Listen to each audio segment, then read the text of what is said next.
दोस्तों, क्या आपका भी स्ट्रेस मैनेजमेंट का एग्जाम होने वाला है और आप इस बात से परेशान हैं कि आखिर किस प्रकार के क्वेश्चन हमारे एग्जाम में आएंगे? तो आपको बिल्कुल भी घबराने की जरूरत नहीं है दोस्त, क्योंकि आज की वीडियो में मैं आप लोगों के लिए लेके आ गया हूँ माइनर 2 स्ट्रेस मैनेजमेंट के मोस्ट वीवीआई प्रश्नों को तथा उसके उत्तरों को। मिस कर सकते हैं दोस्त कि आज का जो वीडियो है आप लोगों के लिए महासंग्राम साबित होने वाला है, जिसमें मात्र एक वीडियो के अंतर्गत में पूरे के पूरे स्ट्रेस मैनेजमेंट के सिलेबस को समाप्त करने वाले हैं। और मैं ये गारंटी देता हूं कि इतने प्रश्न पढ़ने के बाद एक भी क्वेश्चन इससे बाहर नहीं आएगा। ठीक है, तो चलिए सबसे पहले मैं आपको ये बताता हूं कि आखिर कौन से क्वेश्चन जो है ना आपके एग्जाम के लिए इंपॉर्टेंट है और कौन से क्वेश्चन की तैयारी आज के वीडियो में मैं आपको करवाऊंगा। तो पहला क्वेश्चन दोस्त मैं आपको बताऊंगा, तनाव कितने प्रकार के होते हैं, उसके विभिन्न प्रकारों का उदाहरण सहित वर्णन करें कि आखिर तनाव क्या है, तनाव कितने प्रकार का होता है। ठीक है, उसको उदाहरण देकर के बताना। ये हमारा पहला क्वेश्चन हो गया। दूसरा क्वेश्चन है दोस्त, परामर्श की परिभाषा क्या है, इसके मुख्य उद्देश्य पर प्रकाश डालिए। परामर्श किसको कहते हैं, परामर्श जो है वो किसको कहते हैं, इसके क्या क्या मुख्य उद्देश्य होते हैं, इसके बारे में बताइए। यही क्वेश्चन आपको ऐसे पूछ सकता है कि परामर्श की प्रकृति की विवेचना करिए। ठीक है, फिर यही क्वेश्चन आपको ऐसे पूछेगा कि तनाव प्रबंधन में परामर्श की भूमिका क्यों महत्वपूर्ण है ना। और यही वाला आपको ऐसे पूछ सकता है कि तनाव प्रबंधन में परामर्शदर्शिता की भूमिका और महत्व की विवेचना करें। ठीक है, तो ये चार क्वेश्चन आपका क्वेश्चन नंबर 2 में शामिल हो गया। मतलब परामर्श से संबंधित कोई भी क्वेश्चन आएगा आपको यही आंसर लिखना है जो मैं आपको क्वेश्चन नंबर 2 में बताऊंगा। ठीक है, फिर मेरे दोस्त क्वेश्चन नंबर 3 में दोस्त मैं आपको बताऊंगा, तनाव के आंतरिक और बाहरी स्रोतों के बीच अंतर स्पष्ट करें, है ना। और यही क्वेश्चन में ऐसे पूछेगा कि तनाव के मुख्य स्रोत कौन कौन से हैं, उसके बारे में बताइए। ठीक है, तो ये हमारा तीसरा नंबर क्वेश्चन हुआ।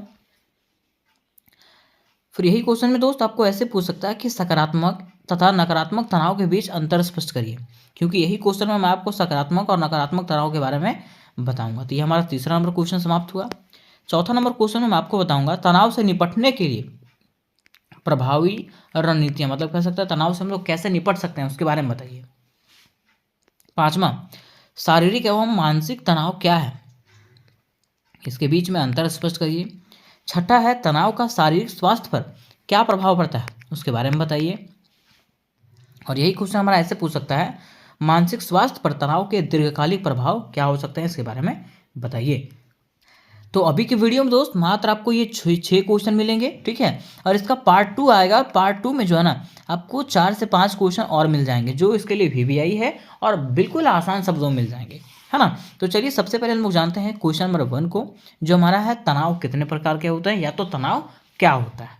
ठीक है, तो आज का प्रश्न हमारा होने वाला है, तनाव की प्रकृति और परिभाषा क्या है। प्रश्न क्या है, तनाव की प्रकृति और परिभाषा क्या है, विस्तार से समझाइए। अथवा मैं आपको पूछ सकता है, तनाव के कितने प्रकार होते हैं, उसके विभिन्न प्रकारों का उदाहरण सहित वर्णन कीजिए। दोनों में से अगर कोई भी क्वेश्चन आए आपको सेम प्रकार से आंसर लिखना, एक भी नंबर नहीं कटेगा। मैं गारंटी देता हूं, 100% गारंटी देता हूं, एक भी मार्क्स आपका कटने वाला नहीं है। ठीक है, तो दोस्तों अगर हम लोग तनाव को अपने भाषा में समझने का प्रयास करें तो तनाव का मतलब हम लोग समझ सकते हैं टेंशन।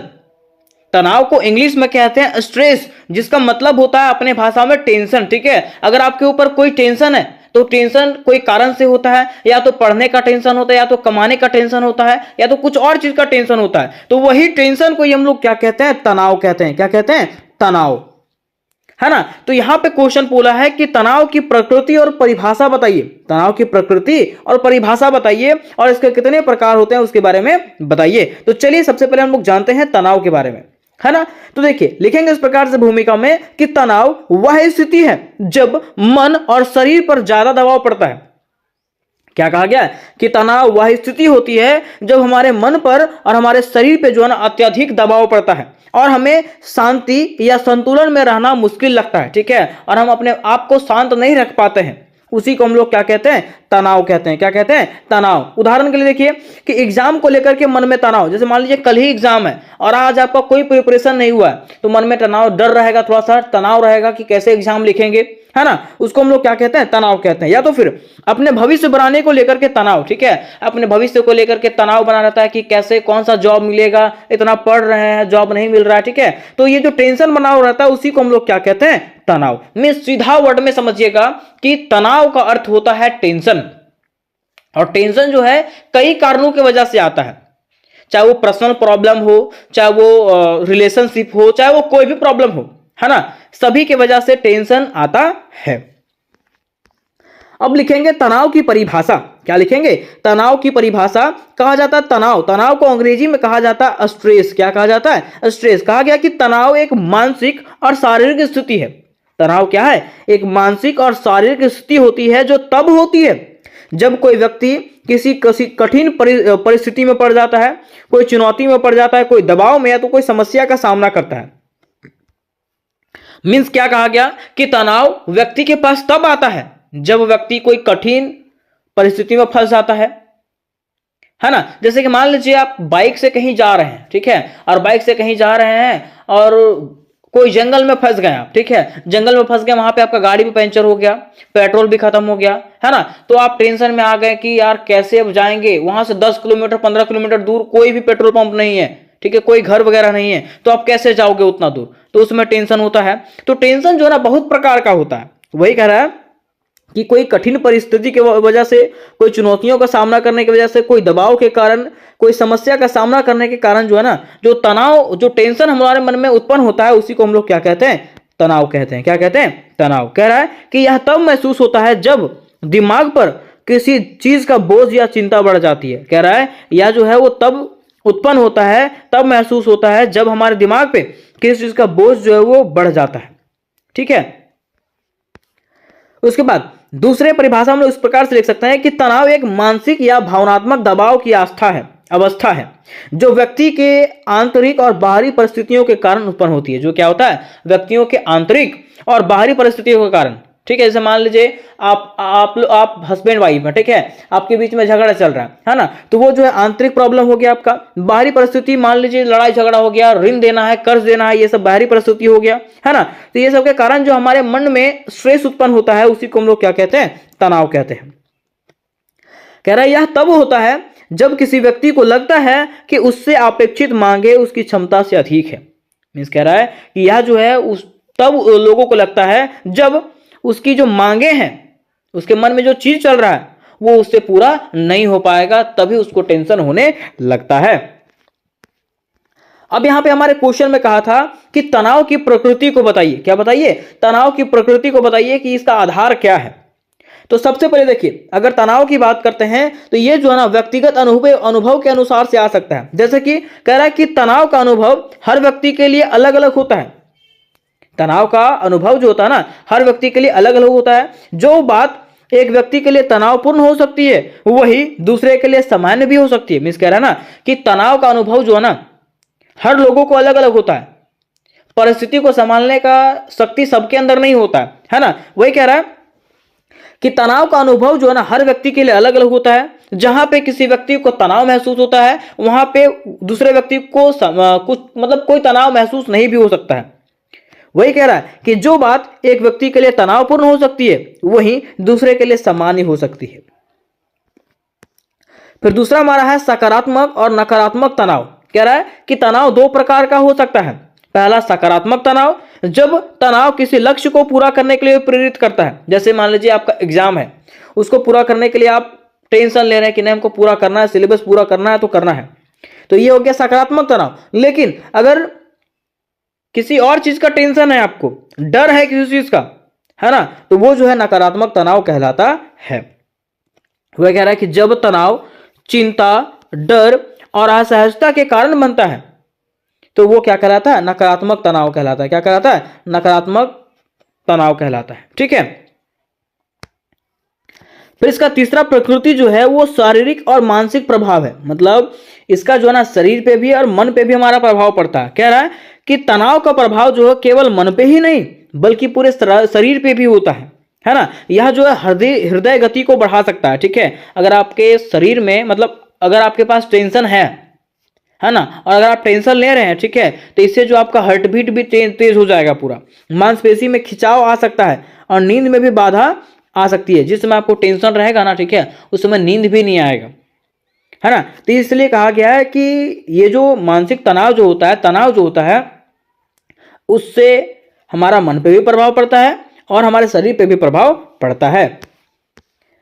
फिर चौथा इसका प्रकृति है अल्पकालिक और दीर्घकालिक। मीन्स तनाव अगर कहें तो तनाव जो है ना अल्पकालिक में छोटे समय के लिए भी हो सकता है और बड़े समय के लिए भी। जैसे कि देखिए पहला क्या है, अल्पकालिक तनाव, जैसे कि थोड़े समय के लिए होने वाले तनाव को हम लोग क्या कहते हैं, अल्पकालिक तनाव कहते हैं। जैसे कि आप परीक्षा देने के लिए जा रहे हैं, ठीक है, परीक्षा में बैठने से पहले थोड़ा स्ट्रेस महसूस होता है ना, उसको क्या कहते हैं, अल्पकालिक तनाव कहते हैं। लेकिन दीर्घकालिक तनाव किसको कहते हैं, तो लंबे समय तक चलने वाले तनाव को जो है ना दीर्घकालिक तनाव कहते हैं। जैसे कि मान लीजिए स्वास्थ्य पर नकारात्मक प्रभाव डालता है, ठीक है, जैसे मान लीजिए आपका तबियत खराब है, बहुत दिन से तबियत खराब है, तो इससे आपके मन में भी खराब रहेगा, ठीक है, आपका मन भी खराब रहेगा, पूरा टेंशन रहेगा कि कहा नहीं ठीक हो रहा है, ऐसे वैसे करके, है ना, तो ये दीर्घकालीन तनाव है, ठीक है। अब हम लोग लिखेंगे तनाव के प्रकार एवं उसका विवरण, ठीक है। अब हम लोग जानेंगे क्या कि तनाव के क्या क्या प्रकार होते हैं और उसके क्या क्या विवरण है। तो लिखेंगे इस प्रकार से कि तनाव, जिसको हम लोग स्ट्रेस कहते हैं, ये मानसिक और शारीरिक प्रतिक्रिया है। ये मन पे भी हो सकता है और शरीर पे भी हो सकता है, जो व्यक्ति को किसी चुनौती, दबाव या परिस्थितियों के कारण अनुभव होता है। जो कब महसूस होता है, तो कोई चुनौतियों का सामना करने के कारण, दबाव महसूस करने के कारण, या तो परिस्थितियों का सामना करने के कारण जो है ना तनाव उत्पन्न होता है। क्या है, इसे विभिन्न प्रकारों में वर्गीकृत किया जा सकता है। इसको जो है ना विभिन्न प्रकारों में जो है ना वर्गीकृत किया जा सकता है, और इसके जो प्रकार है वो इस प्रकार से बताए गए हैं। देखिए लिखा हुआ है तनाव के प्रकार। पहला इसका जो प्रकार है वो सकारात्मक तनाव। क्या है, सकारात्मक में सही तनाव, ठीक है, सही कार्य के लिए जो तनाव उत्पन्न होता है उसको हम लोग क्या कहते हैं, सकारात्मक तनाव कहते हैं। वही लिखा हुआ है कि यह तनाव का वह रूप है जो व्यक्ति को प्रेरित और उत्साहित करता है, कोई कार्य करने के लिए उत्साहित करता है। जैसे कि उदाहरण कि परीक्षा में अच्छा प्रदर्शन करने की तैयारी, जैसे मान लीजिए आपके मन में टेंशन है कि हमको परीक्षा में अच्छा प्रदर्शन करना है, तो करना, उसके लिए आप पूरा तैयारी कर रहे हैं, है ना, उसको हम लोग क्या कहते हैं, सकारात्मक तनाव कहते हैं। दूसरा देखिए, किसी नई नौकरी की शुरुआत करने के लिए जो है ना आप पूरा तैयारी कर रहे हैं, तो ये सकारात्मक तनाव होता है। क्या होता है, सकारात्मक तनाव होता है, ठीक है। जैसे शादी जैसे खुशी का अवसर के लिए जो है ना आपके मन में टेंशन है कि कैसे तैयारी करेंगे, तो ये खुशी वाला चीज है, ये सकारात्मक तनाव होता है। क्या होता है, सकारात्मक तनाव होता है। लेकिन दूसरा इसका प्रकार है नकारात्मक तनाव। क्या है, नकारात्मक तनाव, जो हमारे शरीर और मन पे जो है ना क्या करता है, गलत प्रभाव डालता है। कह रहा है यह तनाव का नकारात्मक रूप है जो व्यक्ति के शारीरिक और मानसिक स्वास्थ्य को नुकसान पहुंचा सकता है। जो क्या करता है, व्यक्ति को शारीरिक रूप से और मानसिक रूप से क्या करता है, कमजोर करता है, उसको नुकसान पहुंचाता है। जैसे कि उदाहरण, नौकरी का दबाव। मान लीजिए आप 30 साल से पढ़ रहे हैं, पूरा पढ़ रहे हैं, लेकिन आपका अभी तक नौकरी हुआ नहीं, है ना, तो ये आपका दबाव है। फिर रिश्ते में संघर्ष, अगर रिश्ते में लड़ाई झगड़ा हो रहा है तो वो भी आपका संघर्ष है। तीसरा, आर्थिक समस्याएं, अगर पैसे की कमी हो रही है तो ये भी क्या है, आर्थिक दबाव हो सकता है और नकारात्मक तनाव ये हो सकता है। अब हम लोग जानेंगे इसके तीसरे प्रकार जो है तीव्र तनाव का। क्या है, तीव्र तनाव। तीव्र तनाव का मतलब जो जल्दी से तनाव आता है, बहुत जल्दी आ जाता है। जैसे कि कह रहा है यह अल्पकालिक तनाव है जो अचानक उत्पन्न होता है और जल्दी समाप्त हो जाता है। जैसे कि मान लीजिए आप कहीं जा रहे हैं बाइक से, ठीक है, अचानक से आप थोड़े से गाड़ी से एक्सीडेंट होते होते बच गए, है ना, उसमें थोड़ा सा टेंशन होता है मन में, रे क्या हो गया, क्या होने से बच गया, है ना। तो वह कह रहा है कि अचानक से जो तनाव उत्पन्न होता है और तुरंत जो खत्म हो जाता है थोड़ी देर के बाद, उसी को हम लोग क्या कहते हैं, तीव्र तनाव कहते हैं। क्या कहते हैं, तीव्र तनाव कहते हैं। इसे उदाहरण के लिए देखिएगा, अचानक कार का एक्सीडेंट होते होते बचना। अचानक आप जो गाड़ी पे बैठे हैं उसका एक्सीडेंट होते होते बचना ही क्या कहलाता है, तीव्र तनाव कहलाता है। दूसरा उदाहरण, किसी परीक्षा से ठीक पहले की घबराहट। परीक्षा से ठीक पहले की घबराहट जो होती है उसको हम लोग क्या कहते हैं, तो तीव्र तनाव कहते हैं। नेक्स्ट हमारा 4 जो है वो है दीर्घकालिक तनाव। क्या है, दीर्घकालिक। दीर्घकालिक मतलब जो लंबे समय तक तनाव चलता है। कह रहा है यह जो है ना लंबे समय तक बना रहने वाला तनाव है जो गंभीर स्वास्थ्य समस्याओं का कारण बन सकता है, जो आपके स्वास्थ्य पे जो है ना गलत असर डाल सकता है। उदाहरण, लंबे समय तक आर्थिक संकट, लंबे समय तक पैसों की कमी के कारण जूझ रहे, ठीक है। फिर पारिवारिक कलह, ठीक है, मान लीजिए आपके परिवार में जो है ना बहुत लंबे समय से क्या चल रहा है, रिश्ते में खटास चल रहा है, ठीक है, या तो लड़ाई झगड़ा चल रहा है ना। तीसरा, नौकरी में असुरक्षा। नौकरी में असुरक्षा मीन्स नौकरी आपको नहीं मिल रहा है और लंबे समय से आप तैयारी कर रहे हो, तो ये सब जो है ना ये दीर्घकालिक तनाव होता है। क्या होता है, दीर्घकालिक तनाव होता है। फिर 5वां हमारा है भावनात्मक तनाव। क्या है, भावनात्मक तनाव, ठीक है, जिसको हम लोग कहते हैं इमोशनल स्ट्रेस। जैसे कि मान लीजिए अगर किसी की मृत्यु हो जाती है, ठीक है, और वो आपसे जुड़ा हुआ है, तो थोड़ा सा भावना को ठेस पहुंचता है, थोड़ा देर के लिए टेंशन होता है। वही लिखा हुआ है कि यह जो है ना भावनाओं से संबंधित तनाव है जो व्यक्ति के मानसिक स्वास्थ्य को प्रभावित करता है। जो क्या करता है, व्यक्ति के मानसिक स्वास्थ्य को जो है ना प्रभावित करता है। उदाहरण के लिए जैसे किसी प्रियजन की मृत्यु, आपके करीबी का मृत्यु हो जाना, रिश्ते में धोखा मिल जाना, ठीक है, फिर अकेलापन, ये सब जो है ना वो क्या है, तो भावनात्मक तनाव है। नेक्स्ट हमारा जो छठा प्रकार है वह आर्थिक तनाव। क्या है, आर्थिक तनाव। कहा गया है कि आर्थिक तनाव जो होता है वो धन से संबंधित होता है। अगर आपके पास पैसे नहीं है, ठीक है, और पैसे संबंधित जो तनाव आपके मन में हो रहा है, जो टेंशन हो रहा है, उसको हम लोग क्या कहते हैं, आर्थिक तनाव कहते हैं। जैसे कि मान लीजिए ऋण का बोझ, कर्ज, आपके ऊपर बहुत सारा कर्ज है, उसका टेंशन, मासिक खर्चों का प्रबंधन, ठीक है, महीना में जो खर्च हो रहा है, घर में जो खर्च हो रहा है उसका प्रबंधन करना, आय, कम आय जीवन में जीना, मीन्स आपका इनकम कम है, ठीक है, उसी में जीवन यापन करना, ठीक है, अपने घर वालों का सबका जीवन यापन करना, ठीक है, ये सब जो स्ट्रेस होता है उसको हम लोग क्या कहते हैं, आर्थिक तनाव कहते हैं। क्या कहते हैं, आर्थिक तनाव कहते हैं। फिर हमारा सातवां जो प्रकार है वो है पर्यावरणीय तनाव। पर्यावरण के द्वारा जो हमारे ऊपर तनाव उत्पन्न होता है उसको हम लोग क्या कहते हैं, पर्यावरणीय तनाव कहते हैं। जैसे कि कह रहा है कि यह पर्यावरण से संबंधित कारकों के कारणों से होता है। उदाहरण, अत्यधिक शोर। अत्यधिक शोर होने के कारण जो है हमारे मन में स्ट्रेस होता है, कभी कभी पागल लगता है, कभी कभी टेंशन लगता है कि यार क्या है, पागल कर रहा है लोग, है ना। फिर दूसरा, भीड़ भाड़ वाली जगह। भीड़ भाड़ वाली जगह पे लोगों को जाने से टेंशन होता है, ठीक है। फिर जलवायु परिवर्तन या प्रदूषण, ठीक है, जलवायु परिवर्तन या तो प्रदूषण। जैसे मान लीजिए आप कहीं जा रहे हैं, ठीक है, वहां बहुत सारा धूल उड़ रहा है, तो लोगों के मन में जो ना टेंशन चलने लगता है, स्ट्रेस चलने लगता है, ठीक है, यार कैसे जाएंगे यहाँ से, है ना। तो ये सब जो टेंशन होती है उसको हम लोग क्या कहते हैं, पर्यावरणीय तनाव कहते हैं। क्या कहते हैं, पर्यावरणीय तनाव कहते हैं।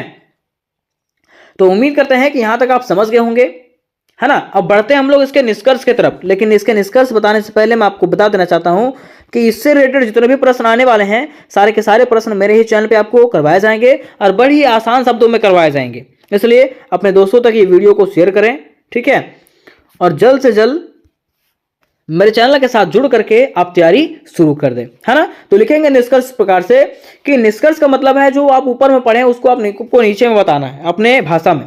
कह रहा है कि तनाव के विभिन्न प्रकार अलग अलग परिस्थितियों से उत्पन्न होते हैं। मीन्स क्या कहा गया कि तनाव के जो अलग अलग प्रकार हैं वो परिस्थितियों के कारण उत्पन्न होता है। जैसा परिस्थिति वैसा तनाव, और इसका प्रभाव जो है व्यक्ति के मानसिक, शारीरिक और सामाजिक स्थिति पर पड़ता है, ठीक है। इसका प्रभाव जो है ना व्यक्तियों के मन पे, शरीर पे और सामाजिक स्थिति पे पड़ता है। कह रहा है सकारात्मक तनाव हमें प्रेरित करता है, जबकि नकारात्मक तनाव जो है ना से निपटने के लिए उचित प्रबंधन और सहयोग की आवश्यकता होती है। कह रहा है ना कि जहां पे सकारात्मक तनाव जो हमको प्रेरित करता है कुछ चीज करने का, लेकिन नकारात्मक तनाव जो होता है वो हमारे शरीर पे जो है गलत प्रभाव डालता है, हमारे स्वास्थ्य को खराब कर सकता है। कह रहा है तनाव का समय रहते समाधान करना स्वस्थ और संतुलित जीवन के लिए आवश्यक है। और तनाव जो आपके मन में जो टेंशन चल रहा है उसका समय रहते ही समाधान करना चाहिए, नहीं तो ये आपके लाइफ को बर्बाद कर देगा, ठीक है, आपके जीवन को जो है ना ये क्या कर देगा, पूरी तरीके से तहस नहस कर देगा। तो उम्मीद करते दोस्तों कि यह प्रश्न आपको समझ में आया होगा। तो आज का प्रश्न हमारा है कि परामर्श की परिभाषा और इसका उद्देश्य क्या है। मिस परामर्श किसको कहते हैं और इसका क्या उद्देश्य है उसके बारे में बताना है। फिर अथवा में आपको पूछ सकता है कि परामर्श के विभिन्न चरणों का वर्णन करें। तो दोनों में से अगर कोई भी क्वेश्चन आता है ना तो आपको सेम प्रकार से आंसर लिखना है। क्यों? क्योंकि ये दोनों जो है ना रिलेटेड है एक ही चीज से। क्योंकि परामर्श यहाँ पे भी आया, परामर्श यहाँ पे भी आया, ठीक है। यहाँ पे परामर्श का परिभाषा और उद्देश्य पूछा है, यहाँ पे विभिन्न चरण पूछा है। तो सबसे पहले मैं आपको ये बताता हूं कि आखिर परामर्श का मतलब क्या होता है। तो परामर्श की अगर बात करें तो अर्थ होता है सलाह लेना या तो सलाह देना। परामर्श का मतलब क्या होता है, सलाह देना। क्योंकि पहले अगर आपके बड़े लोग होते थे तो कहते थे ना, अरे बाबू ओकर से थोड़ा सा परामर्श ले लेना, ठीक है, मतलब सलाह ले लेना। अगर कहीं जाना होता था आपको पढ़ने के लिए, अगर कहीं जाना है तो बोलते थे कि बाबू वो डॉक्टरवा से सलाह ले ली हूं, है ना, मतलब उससे सलाह ले लीजिए, परामर्श ले लीजिए कि आगे आगे आपको क्या करना है और क्या नहीं करना है, ठीक है। तो सबसे पहले हम लोग यहां पे लिखेंगे परामर्श का अर्थ। क्या लिखेंगे? परामर्श का अर्थ लिखा हुआ है कि समस्याओं एवं कठिनाइयों को दूर करने के लिए दिए जाने वाले सहायता या सलाह को क्या कहते हैं, परामर्श कहते हैं। मीन्स आपके समस्याओं को, आपके कठिनाइयों को दूर करने के लिए जो आपको सहायता मिलता है, जो आपको सलाह मिलता है, उसे ही हम लोग क्या कहते हैं, परामर्श कहते हैं। मैं सीधा समझिएगा, परामर्श का मतलब होता है सलाह देना। कह रहा अर्थात परामर्श का मतलब है कि किसी विशेषज्ञ मतलब जैसे डॉक्टर होता है ना, डॉक्टर के पास हम लोग दिखाने के लिए जाते हैं, वैसे कोई विशेष व्यक्ति है या तो जानकार व्यक्ति है, वो क्या करता है, हम लोगों को सलाह देता है। हम लोग उसके पास सलाह लेने के लिए जाते हैं कि आखिर हम अपना स्ट्रेस को कैसे कम करें, समस्याओं को कैसे दूर करें, है ना। तो उसे हम लोग क्या कहते हैं, परामर्श कहते हैं। क्या कहते हैं, परामर्श कहते हैं। तो यहां तक आप समझ गए कि आखिर परामर्श क्या है। अब देखिए यहां पे कह रहा है कि परामर्श की परिभाषाएं बताइए। क्या बताइए, परामर्श की परिभाषाएं। तो परामर्श की अगर परिभाषाएं की बात करते हैं तो लिखा हुआ है कि जब हमें किसी विषय में मदद की जरूरत होती है तब हम किसी विशेषज्ञ से उसकी राय या सलाह लेते हैं। मिस कह रहा है कि अगर हम लोगों को किसी चीज में टेंशन होता है, ठीक है, और उसके बारे में जानकारी प्राप्त करनी होती है, तो हम लोग क्या करते हैं, किसी विशेषज्ञ से उनकी राय या सलाह लेते हैं। और इसे ही हम लोग क्या कहते हैं, परामर्श कहते हैं। जैसे मान लीजिए मेरा ड्रीम है कि नेवी ऑफिसर बने, मेरा ड्रीम है कि नेवी ऑफिसर बने, ठीक है। तो मैं क्या करूंगा, जो नेवी ऑफिसर है उससे मैं बात करूंगा कि सर आपने कैसे किया, क्या क्या करना पड़ता है, ठीक है। तो वो हमको परामर्श देगा, सलाह देगा कि ऐसे ऐसे करो तो ठीक हो जाएगा। वही कह रहा है कि जब हमें किस चीज की जरूरत पड़ती है, तो किसी विषय में मदद की जरूरत होती है ना, तो हम लोग क्या करते हैं, उसके विशेषज्ञ से बात करते हैं, और वो जो हम लोग को राय और सलाह देता है उसे ही हम लोग क्या कहते हैं, परामर्श कहते हैं। क्या कहते हैं, परामर्श कहते हैं। या तो फिर कह सकते हैं कि जब हम किसी कठिन या तो जटिल समस्या का समाधान नहीं ढूंढ पाते हैं तो हम किसी अनुभवी व्यक्ति से मार्गदर्शन लेने के लिए परामर्श करते हैं। मिस कह रहा है कि जब हम किसी कठिन परिस्थिति या तो समस्या का समाधान नहीं ढूंढ पाते हैं ना, तो हम लोग क्या करते हैं, कोई अनुभव व्यक्ति से हम लोग क्या करते हैं, मार्गदर्शन लेते हैं कि सर मुझे क्या करना चाहिए आगे, मैं अपनी जिंदगी से बहुत परेशान हूं, मुझे क्या करना चाहिए, कैसे मुझे नौकरी मिलेगा। इसे ही हम लोग क्या कहते हैं, परामर्श कहते हैं। अब यहां पे एक चीज और कहा है कि परामर्श एक प्रक्रिया है जिसमें एक व्यक्ति किसी दूसरे व्यक्ति को मानसिक, भावनात्मक या तो व्यक्तिगत समस्याओं का समाधान खोजने में मदद करता है। मैं कह रहा है कि परामर्श एक ऐसा प्रक्रिया है जिसके थ्रू से कोई व्यक्ति जो है किसी दूसरे व्यक्ति को मानसिक, भावनात्मक और व्यक्तिगत समस्याओं को खोजने में मदद करता है, उसकी समस्याओं का समाधान करने में मदद करता है। इसमें काउंसलर मतलब जो मदद करता है, जो सलाह देता है, अपने अनुभव, ज्ञान और तकनीकों का उपयोग करके व्यक्ति की मदद करता है ताकि वह अपनी समस्याओं को समझ सके और उन्हें बेहतर तरीके से सुलझा सके। मीन देखिए जो काउंसलर होता है, काउंसलर का मतलब समझते हैं, जो आपको सलाह देता है, वो क्या करता है, अपने ज्ञान का, अपने अनुभव का उपयोग करके जो है ना, आपको क्या करता है, आपकी समस्याओं को समझाता है और उसको ताकि आप क्या कर सके, उसको बेहतर तरीके से सुलझा सके, अपनी समस्याओं को सलट सके, है ना। अब यहां पे कह रहा है कि परामर्श का उद्देश्य बताइए, क्या कि परामर्श का क्या क्या उद्देश्य होता है। तो परामर्श का पहला उद्देश्य होता है समस्या का समाधान करना। क्या करना, समस्या का समाधान करना। जैसे यहां पे कह रहा है कि परामर्श का मुख्य उद्देश्य व्यक्ति की समस्याओं को समझना और उसकी समाधान ढूंढना है, ठीक है। देखिए परामर्श का पहला उद्देश्य होता है कि जो व्यक्ति आपके पास आया है सलाह लेने के लिए, उस व्यक्ति की समस्याओं को समझना कि आखिर उसको क्या समस्या है और उसके समस्या का समाधान ढूंढना। कह रहा है इसमें व्यक्ति को अपनी भावनाओं, चिंताओं और मानसिक स्थिति पर विचार करने का अवसर मिलता है, ठीक है। इसमें से जो है ना व्यक्ति को अपने भावनाओं का, अपनी चिंताओं का और मानसिक स्थिति का पता चलता है और उस पर विचार किया जाता है। दूसरा, मानसिक सहायता। क्या है, मानसिक सहायता मीन्स मन से भी हम लोग को सहायता मिलता है। कैसे, कह रहा है यह व्यक्ति को मानसिक और भावनात्मक राहत प्रदान करता है। कौन, परामर्श जो है ना व्यक्ति को मानसिक रूप से, मन और धन मतलब मन और शरीर दोनों रूप से क्या करता है, आपको सहायता प्रदान करता है, ठीक है, राहत प्रदान करता है, जिससे वह तनाव, चिंता या अन्य मानसिक परेशानियों से निपटने में सक्षम हो जाता है। जैसे मान लीजिए आप 30 साल से पढ़ रहे हैं, आपका जॉब नहीं हुआ है ना, तो आपके मन में स्ट्रेस बना हुआ रहेगा, यार कैसे जॉब प्राप्त करें। आप पढ़ पूरा रहे हैं लेकिन आपका जॉब नहीं हो रहा है, तो आप क्या करोगे, अपने ऊपर वाले पोस्ट के पास जाओगे, मतलब अपने ऊपर वाले क्या जिनका जॉब है उसमें उनसे मिलोगे, बताओगे कि सर ऐसा ऐसा प्रॉब्लम है, क्या करें क्या नहीं करें। तो आपको सलाह देगा कि बाबू ऐसे करो तो पास हो जाएगा, ऐसे करो तो पास हो जाएगा, है ना। इससे क्या होगा, हमारा तनाव और चिंता जो है ना वो दूर हो जाएगा। तीसरा कह रहा है निर्णय लेने में सहायता। इससे क्या होगा, कोई भी चीजों में निर्णय लेने में सहायता हम लोगों को मिलेगा। कह रहा है कि परामर्श व्यक्ति को आत्मनिर्णय लेने में मदद करता है, ठीक है। परामर्श क्या करता है, व्यक्ति को आत्मनिर्णय लेने में मतलब अपने से निर्णय लेने में क्या करता है, मदद करता है, ताकि वह अपनी समस्याओं का हल जो है ना खुद ढूंढ सके और अपने जीवन में बेहतर निर्णय ले सके, ठीक है, यहां तक समझ गए। चौथा है आत्मविश्वास बढ़ाना। ये क्या करता है, हमारे आत्मविश्वास को बढ़ाता है। अगर कोई परामर्श देता है, आपको बढ़िया से समझाएगा, तो वो उससे क्या होता है, हमारा आत्मविश्वास बढ़ता है। कहता है व्यक्ति को अपने आत्मविश्वास को बढ़ाने और अपने कौशल को पहचानने में मदद मिलता है। इससे क्या होता है, व्यक्ति जो अपने आत्मविश्वास को बढ़ाता है और अपने कौशल को पहचानता है, जिससे वह अपने जीवन में सकारात्मक बदलाव ला सकता है। मीन्स परामर्श का जरूरत बहुत है। फिर पांचवा कह रहा है कि मानसिक और भावनात्मक विकास। इससे हमारा मन और भावना दोनों का विकास होता है। कैसे, कह रहा है कि परामर्श व्यक्ति को मानसिक और भावनात्मक रूप से मजबूत बनाने में मदद करता है, जिससे वह बेहतर रिश्तों, कार्य और जीवन की चुनौतियों का सामना कर सकता है। मिस कह रहा है ना कि अगर आप किसी से सलाह लेते हैं तो वो क्या करता है, आपको मानसिक और भावनात्मक दोनों तरीके से मजबूत करता है, और इसके बाद जो है आप अपनी जिंदगी को बेहतर तरीके से जी सकते हो। अगर आप मानसिक रूप से मजबूत हो जाओगे ना, तो अपने जीवन को आप बेहतर तरीके से जी सकते हो। तो यहां तक हम लोगों ने देख लिया कि आखिर परामर्श का क्या क्या उद्देश्य होता है।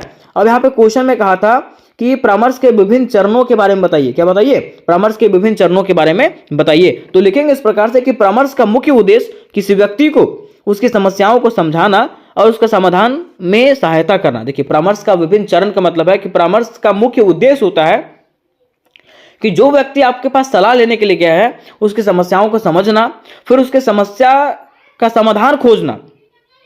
कह रहा है यह प्रक्रिया कई चरणों में पूरा होती है, और यह प्रक्रिया जो है ना, यह प्रक्रिया पूरा होने में कई चरण लगते हैं, जिसका वर्णन निम्नलिखित रूपों में किया गया है। देखिए, पहला चरण जो आता है ना, वो समस्या की पहचान होती है।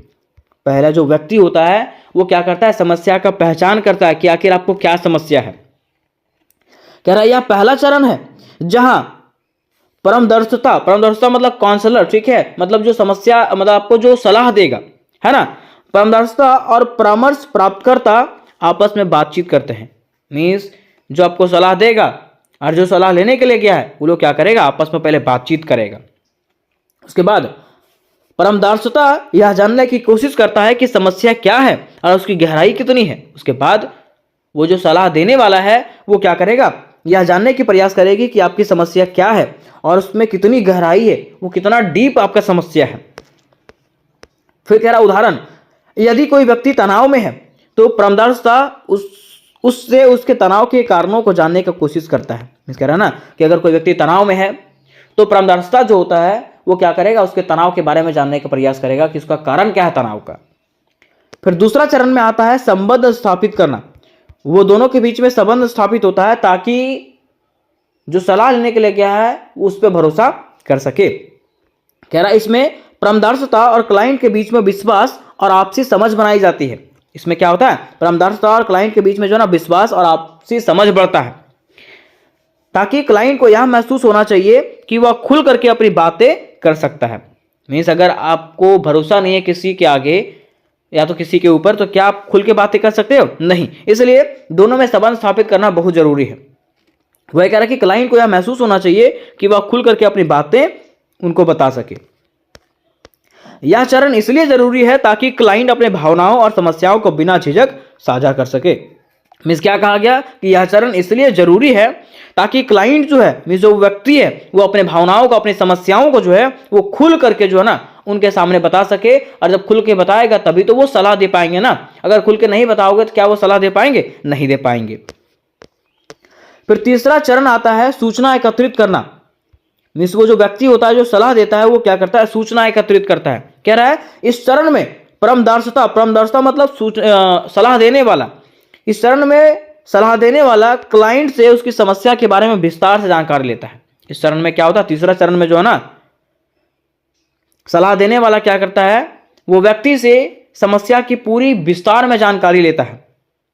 उसके बाद क्लाइंट की जिंदगी, आदतें, परिस्थितियां और सोचने के तरीके के बारे में पता लगाया जाता है। उसके बाद सलाह देने वाला क्या करता है, वो क्लाइंट की जिंदगी के बारे में जानता है, आदतें के बारे में जानता है, उसकी परिस्थितियों और सोचने के तरीके के बारे में वो समझता है और जानता है पहले, है ना। उदाहरण के तरीके समझिएगा, तनाव का कारण काम का दबाव, परिवार की समस्या या कोई और हो सकता है। देखिए, वो जानने का प्रयास करता है कि आखिर तनाव का कारण क्या है, क्या काम का समस्या, परिवार की समस्या कि कोई और कारण है। वो जानने का प्रयास करता है, विस्तार से पहले जानता है उसको समझता है। फिर चौथा चरण में आता है जब उसकी समस्याओं को जान जाता है तो उसका विश्लेषण करता है, योजना बनाता है इसको समाधान करने का। क्या है कि परमदर्शिता सारी जानकारियों का विश्लेषण करता है और समस्या का मूल कारण समझने की कोशिश करता है। देखिए, सारी समस्या सुनता है, उसके बाद वो मेन पॉइंट, मेन कारण जानने का प्रयास करता है, मेन कारण समझने का प्रयास करता है। इसके बाद एक समाधान या कार्य योजना बनाया जाता है। उसके बाद जो है ना समाधान करने का या तो कार्य योजना कि कैसे कैसे हम कार्य करें ताकि आप इस समस्या से दूर हो सकें, जिससे क्लाइंट के साथ साझा किया जाता है। जिसे किसको बताया जाता है? क्लाइंट को बताया जाता है, हमें सलाह दिया जाता है, किसको? क्लाइंट को। फिर पांचवा हमारा आता है समस्या का समाधान। इस चरण में जो है ना क्लाइंट को उसके मुद्दों से निपटने के लिए व्यवहारिक तरीके बताए जाते हैं। इस चरण में जो है क्लाइंट को क्या बताया जाता है? उसको उसके समस्याओं से निपटने के लिए जो है समाधान बताया जाता है कि कैसे कैसे आपको इस समस्या से आप निपट सकते हो। जैसे मान लो आप पढ़ ही रहे तो बताया जाता है कि आपको टाइम टेबल से बनाना चाहिए, ठीक है, आपको बेहतर पढ़ाई करनी चाहिए, आपको दूसरा चीज़ों पर ध्यान नहीं देना चाहिए, ये सब बताया जाता है ना। फिर कह रहा है कि परमदर्शिता क्लाइंट को यह सिखाता है कि वह कैसे अपनी समस्याओं से खुद निपट सके। देखिए, उसके बाद जो है ना सलाह देने वाला जो है वो क्या करता है? वो क्लाइंट को बताता है कि किस प्रकार से आप अपनी समस्याओं से निपट सकते हैं। ये कब समस्या का समाधान होता है? पांचवा चरण में। फिर छठा चरण में देखिए होता क्या है कि फीडबैक लिया जाता है, उसका मूल्यांकन किया जाता है। यह आखिरी चरण होता है जिसमें परमदर्शिता यह जांचता है कि क्लाइंट को सलाह से कितना लाभ हुआ। यह आखिरी चरण होता है जिसमें से परमदर्शिता में सलाह देने वाला यह जांच करता है कि आखिर क्लाइंट को इससे फायदा हुआ कि नहीं हुआ, और अगर इसमें कोई कमी रह जाती है तो फिर से उस पर कार्य किया जाता है। ये जो है परामर्श का तरीका था और यही जो है वो कार्य चरण था। तो उम्मीद करता है कि यहां तक आप समझ गए होंगे। उसके अंत में आपको निष्कर्ष लिखना। निष्कर्ष इस प्रकार से लिखेंगे कि परामर्श में पहले समस्या को समझा जाता है। मान लीजिए अगर आपको सलाह देना है तो उसके पहले क्या करोगे? उसकी समस्या को समझोगे। फिर क्लाइंट के साथ विश्वास बनाया जाता है ताकि वो बिना झिझक जो है ना आपको सब कुछ बता सके। फिर उसके बाद जो है ना जानकारी इकट्ठा करके समाधान ढूंढा जाता है और अंत में जो है समस्या का समाधान किया जाता है। यह पूरी प्रक्रिया जो है क्लाइंट की भलाई और मानसिक शांति के लिए होती है। मिस क्लाइंट के भलाई के लिए जो है ये कार्य पूरा होता है। तो उम्मीद करते दोस्तों कि यह प्रश्न आपको समझ में आया होगा। दोस्तों आज के क्लासेस में हम लोग एक साथ दो प्रश्नों को डील करने वाले हैं जो कि आपके एग्जामिनेशन के लिए बहुत ही आवश्यक होने वाला है। तो आज का प्रश्न हमारा है, व्यक्ति के जीवन में तनाव के आंतरिक और बाहरी स्रोतों का वर्णन करें। या तो कहा गया है कि व्यक्ति के जीवन में तनाव के आंतरिक और बाहरी स्रोतों के क्या अंतर है उसके बारे में बताइए, अथवा मैं आपको पूछ सकता है तनाव के मुख्य स्रोत कौन कौन से हैं। तो मैं आपको सीधा पहले बता देना चाहता हूं कि अगर तनाव के मुख्य स्रोतों की बात करें तो तनाव का मुख्य स्रोत ही होता है आंतरिक और बाहरी स्रोत। क्या? आंतरिक और बाहरी स्रोत। तो दोनों में से अगर कोई भी क्वेश्चन आएगा ना तो आपको सेम आंसर लिखना है। दोनों में से अगर कोई भी क्वेश्चन आता है एग्जाम में तो आपको सेम प्रकार से आंसर लिखना है जिस प्रकार से मैं आपको बताऊंगा। तो सबसे पहले अगर हम लोग बात करते हैं तनाव का, किसका? तनाव का। तो अगर आप नहीं समझ रहे हैं तो सीधा समझिएगा टेंशन। तनाव का मतलब क्या होता है? टेंशन, जो हम लोगों को बहुत सारे कारणों की वजह से आता है। जैसे हमारे लाइफ में अगर कोई टेंशन होता है, कोई प्रॉब्लम होता है, उससे भी टेंशन होता है। लाइफ को छोड़कर दूसरे बाहरी चीजों से भी टेंशन होता है। घर में अगर लड़ाई झगड़ा हो रहा है तो उससे भी टेंशन होता है। तो टेंशन के बहुत सारे कारण हैं, तनाव के बहुत सारे कारण हैं। तो आखिर उसका क्या क्या स्रोत है उसके बारे में आज हम लोग समझेंगे, ठीक है। तो सबसे पहले हम लोग लिखेंगे परिचय। क्या लिखेंगे? परिचय। और परिचय में लिखेंगे इस प्रकार से कि तनाव जीवन का एक सामान्य हिस्सा है। अगर हम लोग स्ट्रेस की बात करते हैं, टेंशन की बात करते हैं, तो ये हमारे जीवन का जो है ना एक सामान्य हिस्सा है जो किसी भी व्यक्ति को किसी भी समय आ सकता है ना। कह रहा है कि जो या तो हमें सीखने और बढ़ने में मदद करता है या तो फिर हमें महत्वपूर्ण समस्याएं पैदा कर सकता है। मीन्स तनाव ऐसा चीज है जो हम लोगों को सीखने में मदद करता है या तो आगे बढ़ने में मदद करता है। जैसे मान लीजिए अगर एग्जाम का टेंशन है, ठीक है, तो एग्जाम के लिए आप बेहतर तरीके से पढ़ रहे हो, तनाव आपके मन में बहुत बेहतर तरीके से पढ़ रहे हो, तो हो सकता है आप पास भी हो जाओ, आपका जॉब भी हो जाए, है ना। लेकिन अगर दूसरे चीज से समस्या है, जैसे लाइफ से रिलेटेड कुछ समस्याएं हैं, तो हो सकता है इससे महत्वपूर्ण समस्याएं आपको हो जाए, बहुत गंभीर समस्या हो जाए आपको। इसलिए कहा गया है कि जो या तो हमें कुछ सीखने और बढ़ने में मदद करता है या तो फिर हमें महत्वपूर्ण समस्याएं पैदा कर सकता है। क्या? तनाव। कह रहा दुनिया के हर व्यक्ति ने अपने जीवन में किसी ना किसी तरह का तनाव का अनुभव अवश्य किया होगा। क्या कह रहा है? दुनिया के जितने भी व्यक्ति हैं सभी अपने जीवन में किसी ना किसी तरह के कभी ना कभी तनाव मतलब महसूस अवश्य किया होगा, टेंशन जरूर लिया होगा। ठीक है, क्योंकि सीरियसली से देख लीजिए, अगर हमारा एग्जाम आता है ना तो एग्जाम के पहले थोड़ा सा टेंशन जरूर होता है कि यार कैसे लिखेंगे, पढ़े नहीं है ना, तो ये टेंशन होता है। तो वही कहा गया कि दुनिया के हर व्यक्ति ने अपने जीवन में किसी ना किसी तरह का तनाव अवश्य अनुभव किया होगा। अब हम लोग जानेंगे तनाव की परिभाषा। क्या जानेंगे? तनाव की परिभाषा, कि आखिर तनाव की परिभाषा क्या होती है। तो मैंने आपको पिछले वीडियो में भी बताया था कि तनाव की परिभाषा क्या है। अगर आप लोग उसको नहीं देखे होंगे तो डिस्क्रिप्शन बॉक्स में उसका लिंक मिलेगा, वहां से आप लोग जाकर के उसको देख सकते हो। मींस कह सकते हैं कि पूरे स्ट्रेस मैनेजमेंट की तैयारी मैं ही करवाऊंगा और एकदम आसान शब्दों में करवाऊंगा, इसलिए ये वीडियो को अपने दोस्तों तक अवश्य शेयर करें ताकि मैं जल्द से जल्द वीडियो बना सकूं। देखिए यहां पे कह रहा है कि तनाव वह स्थिति है जब मन और शरीर पर ज्यादा दबाव पड़ता है। मीन्स कह रहा है ना कि तनाव वह स्थिति होता है जब हमारे मन और शरीर पे जो है अत्यधिक दबाव पड़ता है और हमें शांति या संतुलन में रहना मुश्किल लगता है। ठीक है, और हम शांत नहीं रह पाते हैं। उदाहरण, परीक्षा को लेकर के मन में तनाव। जब हमारा परीक्षा होता है, परीक्षा को लेकर के मन में तनाव, यार कैसे एग्जाम देंगे, कौन क्वेश्चन आएगा, टेंशन लगा रहता है ना। फिर कह रहा है अपने भविष्य बनाने को लेकर के तनाव। ठीक है, मान लीजिए आप 35 साल से पढ़ रहे हैं पूरा, लेकिन अभी तक आपका जॉब हुआ नहीं है, तो आपके मन में तनाव बना रहेगा कि यार क्या करेंगे अपनी जिंदगी में, कैसे जॉब होगा, कैसे अपनी जिंदगी को चलाएंगे, है ना। हर प्रकार की टेंशन आपके मन में आएगा। उसी को हम लोग क्या कहते हैं? तनाव कहते हैं। क्या कहते हैं? तनाव। सीधा कहिएगा कि तनाव वह स्थिति है जब हमारे मन और शरीर पे अत्यधिक बल लगने लगता है, अत्यधिक दबाव पड़ने लगता है, उसी को हम लोग क्या कहते हैं? तनाव कहते हैं। और उस स्थिति में जो है हम अपने आप को शांत नहीं रख पाते हैं, उसी को हम लोग क्या कहते हैं? तनाव कहते हैं। क्या कहते हैं? तनाव कहते हैं। ठीक है, यहां तक आप क्लियरली समझ गए होंगे, है ना। अब यहां पे क्वेश्चन हमारा था कि चलिए हमको बताइए कि तनाव के मुख्य स्रोत क्या है। क्वेश्चन क्या था कि हमको बताइए कि तनाव के मुख्य स्रोत क्या हैं। तो कहा गया कि तनाव, जिसे अंग्रेजी में क्या कहा जाता है? स्ट्रेस कहा जाता है। क्या कहा जाता है? स्ट्रेस कहा जाता है। तो टेंशन, सीधा अपना भाषा में समझिए, टेंशन, है ना, कि भाई टेंशन क्यों ले रहा है। ठीक है, तो टेंशन में मतलब क्या होता है? स्ट्रेस, तनाव क्यों ले रहा है ना। कह रहा व्यक्ति के जीवन में कई प्रकार के आंतरिक और बाहरी स्रोतों से उत्पन्न हो सकता है। मिस कह रहा है ना कि व्यक्ति के अगर जीवन की बात करें तो व्यक्ति के जीवन में तनाव जो है ना कई प्रकार से आ सकता है। जैसे आंतरिक प्रकार से, इंटरनल प्रॉब्लम, और एक्सटर्नल प्रॉब्लम से भी आ सकता है। कह रहा है यह जो है व्यक्ति के मानसिक, शारीरिक और भावनात्मक स्वास्थ्य को प्रभावित कर सकता है। और यह जो है ना व्यक्ति के मन को भी, शरीर को भी और भावना को भी ठेस पहुंचा सकता है। अब कैसे ठेस पहुंचा सकता है उसको हम लोग विस्तार से जानेंगे। देखिए अगर बात करते हैं तनाव के मुख्य स्रोतों का, तो तनाव के मुख्य स्रोतों में पहला जो स्रोत है इसका वो है तनाव का बाहरी स्रोत। क्या है? तनाव का बाहरी स्रोत। अब तनाव का बाहरी स्रोत का मतलब क्या होता है?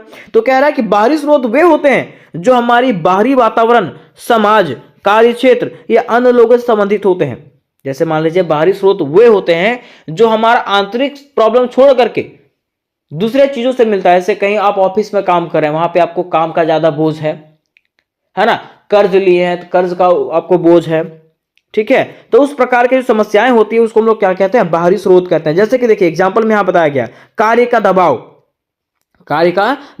मैंने आपको बताया कि मान लो आप कोई ऑफिस में काम कर रहे हैं, है ना, तो आपको कार्य का दबाव मिलेगा कि नहीं, इतना काम आपको इतना समय में करना है तो करना है। वो यहां पे कह रहा है कि नौकरी में समय सीमा, ठीक है, अत्यधिक काम का बोझ और नौकरी खोने का डर जो है ना, ये सब तनाव पैदा कर सकता है। जब लोग नौकरी करते भी हैं उस समय हम लोग को और भी अत्यधिक मेहनत करना पड़ता है, कम समय में अधिक मेहनत करना पड़ता है। क्यों? ताकि नौकरी खो ना जाए मेरा। तो इस प्रकार का तनाव जो है वो बाहरी तनाव कहलाता है ना।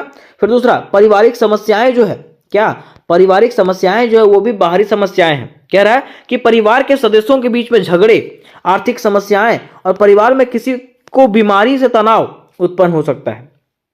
ठीक है, अगर ये सब समस्याएं परिवार में आता है तो ये भी हमारा तनाव का बाहरी स्रोत के अंतर्गत में आता है। फिर तीसरा कह रहा है वित्तीय समस्याएं। अगर आप पैसे के समस्याएं से जूझ रहे हैं, ठीक है, कर्ज में डूब रहे हैं, है ना, और उसके लिए अगर आपके मन में टेंशन है उसको हम लोग क्या कहेंगे, वित्तीय समस्याएं कहेंगे। क्या कहेंगे, वित्तीय समस्याएं। जैसे देखिए यहाँ पे लिखा हुआ है पैसे की कमी, कर्ज या खर्चों को पूरा ना कर पाना प्रमुख तनाव के कारणों में से एक होते हैं। उसके बाद चौथा जो हमारा आता है बाहरी तनाव में, वो आता है समाज और संबंध। क्या, समाज और संबंध। मिस कह रहा है कि दोस्तों, रिश्तेदारों या जीवन साथी के साथ मतभेद, समाज में अपनी छवि बनाए रखने का दबाव। ठीक है, मिस कह रहा है ना कि दोस्तों के साथ लड़ाई झगड़ा हो जाना, ठीक है, रिश्तेदारों के साथ लड़ाई झगड़ा हो जाना, जीवन साथी के साथ लड़ाई झगड़ा हो जाना, ये सब भी जो है ना वो क्या है, तो बाहरी तनाव के स्रोत हैं। क्या है, बाहरी तनाव के स्रोत हैं। तो यहां तक हम लोगों ने बाहरी तनाव के बारे में जान लिया कि बाहरी तनाव का मतलब होता है जो आपके सगे संबंधियों के साथ जो तनाव होता है, ठीक है, मतलब उन लोगों के कारण जो तनाव होता है, हमारे समाज से हम लोग को जो टेंशन मिलता है, उसको हम लोग क्या कहते हैं, तनाव का बाहरी स्रोत कहते हैं। लेकिन अब यहां पे क्वेश्चन ये भी पूछा था कि हमको ये बताइए कि अगर बाहरी तनाव आ भी रहा है, ठीक है, तो उससे क्या क्या लक्षण हो सकता है, कैसे हम लोग उसको पहचान सकते हैं। तो देखिए उससे क्या, अगर आपके मन में तनाव होगा, ठीक है, तो आपकी नींद पूरी नहीं हो पाएगी, आपको नींद आएगी ही नहीं, नींद की कमी, मीन्स कह सकते हैं टेंशन में रहोगे ना तो नींद भी नहीं आएगा। दूसरा, चिड़चिड़ापन और गुस्सा, हमेशा आप चिड़चिड़ापन में रहोगे, हमेशा गुस्सैले रहोगे, कोई भी कुछ बोलेगा उस पर आप चिड़चिड़ा के बोलोगे, गुस्सा होके बोलोगे। तो ये किसके कारण, टेंशन के कारण।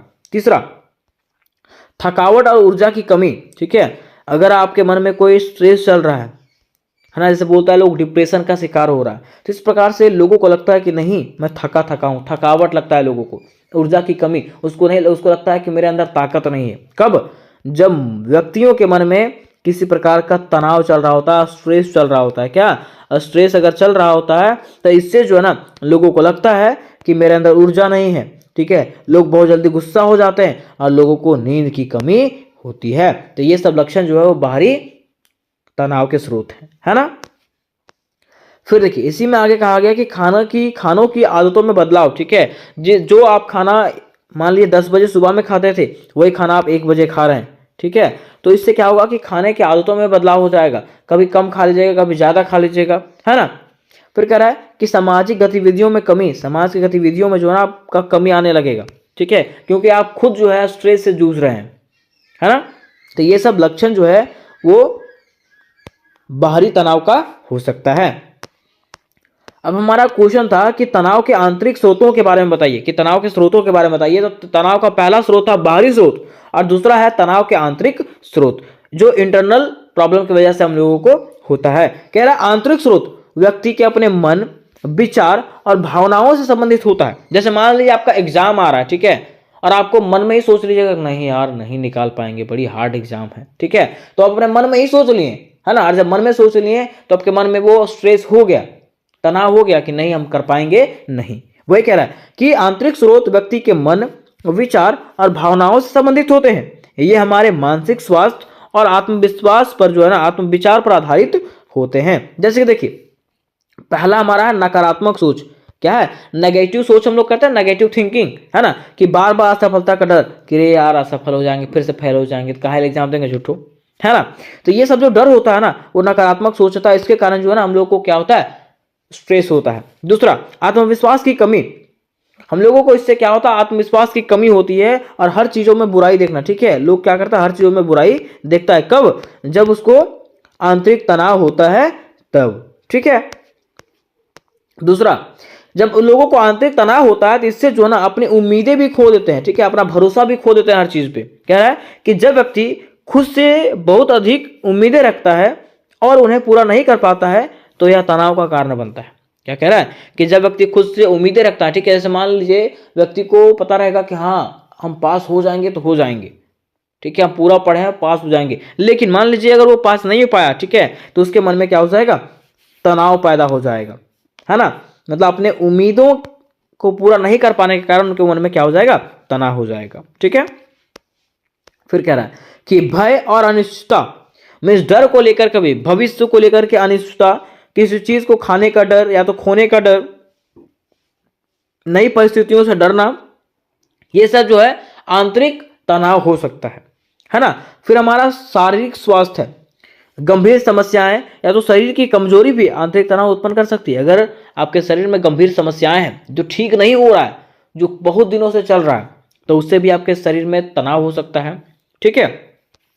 और मान लीजिए आपके शरीर में कमजोरी है, आपका शरीर जो है मजबूत नहीं हो रहा है, तो उसके कारण भी आपके शरीर में जो है आपके मन में तनाव उत्पन्न होगा कि यार कैसे ऐसे जिंदगी चलेगा, है ना।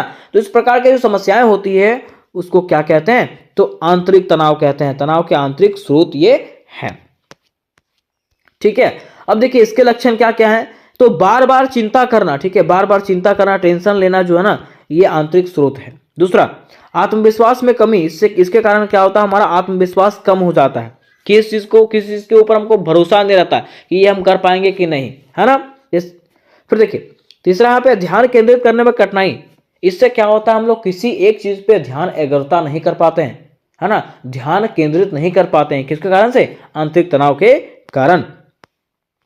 फिर कह रहा है इससे जो है ना दिल का धड़कन तेज हो जाता है। अगर आपके मन में आंतरिक तनाव है ना, तो इससे क्या होता है, दिल का धड़कन तेज होता है, दिल का दौरा भी पड़ जाता है कभी कभी। ठीक है। फिर पांचवा पर कह रहा है अकेलेपन का अनुभव। इससे क्या होता है, लोगों को अकेलापन लगता है कि नहीं मेरे साथ कोई नहीं है, हम अकेले हैं। किस कारण से, आंतरिक तनाव के वजह से। ठीक है। तो यहां तक हम लोगों ने बाहरी तनाव मतलब आंतरिक तनाव के स्रोतों के बारे में जान लिया कि इसके कौन कौन से आंतरिक तनाव है और कौन कौन से बाहरी तनाव है। अब यहां पे कह रहा है कि आंतरिक और बाहरी तनाव के बीच में अंतर स्पष्ट करें। क्वेश्चन क्या था, आंतरिक और बाहरी तनाव के बीच में अंतर बताएं। तो कहा गया है कि बाहरी तनाव बाहरी परिस्थितियों से उत्पन्न होता है। बाहरी तनाव जो है ना, बाहर के परिस्थितियों से उत्पन्न होता है, जैसे दोस्त हो गया, रिश्तेदार हो गया, उससे। ठीक है। लेकिन आंतरिक तनाव जो होता है ना, वो व्यक्ति के भीतर से होता है।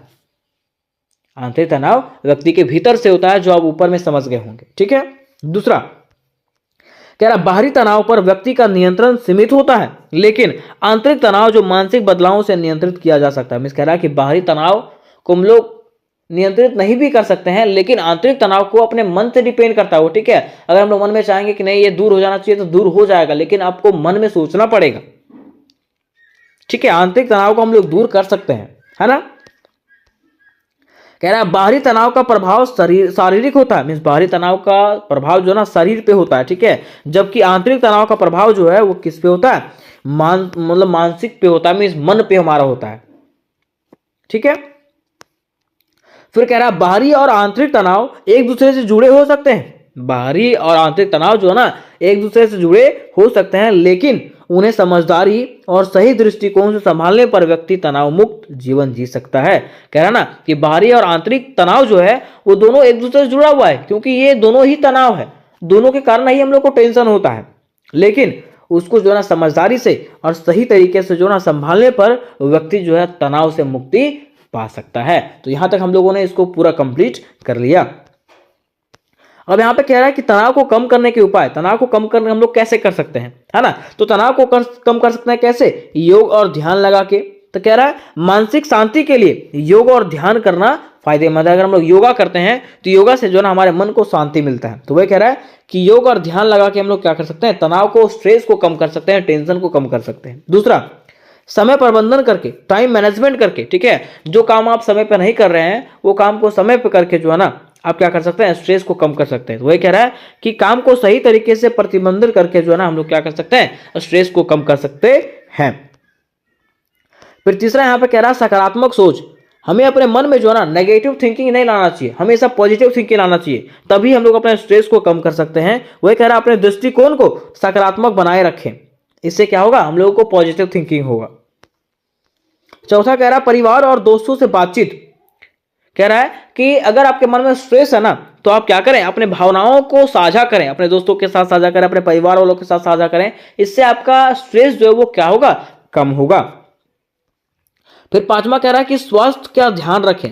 क्या करें, स्वास्थ्य का ध्यान रखें। कह रहा है नियमित व्यायाम करें, है ना। अगर हम लोग नियमित व्यायाम करेंगे और पौष्टिक आहार लेंगे ना, तो हो सकता है आपका स्ट्रेस जो है धीरे धीरे कम हो जाएगा। तो यहां तक हम लोगों ने ये क्वेश्चन को कंप्लीट कर लिया। अब यहाँ पे लास्ट में हम लोग को लिखना है निष्कर्ष। क्या लिखना है, निष्कर्ष के ऊपर में आपको क्या समझ में आया। तो लिखेंगे इस प्रकार से कि तनाव के आंतरिक और बाहरी दोनों स्रोत व्यक्ति के जीवन को प्रभावित कर सकता है अगर हम लोग तनाव के आंतरिक स्रोत की बात करें और बाहरी स्रोत की बात करें तो दोनों तो टेंशन ही है ना, और दोनों जो है हमारे जीवन को प्रभावित कर सकता है।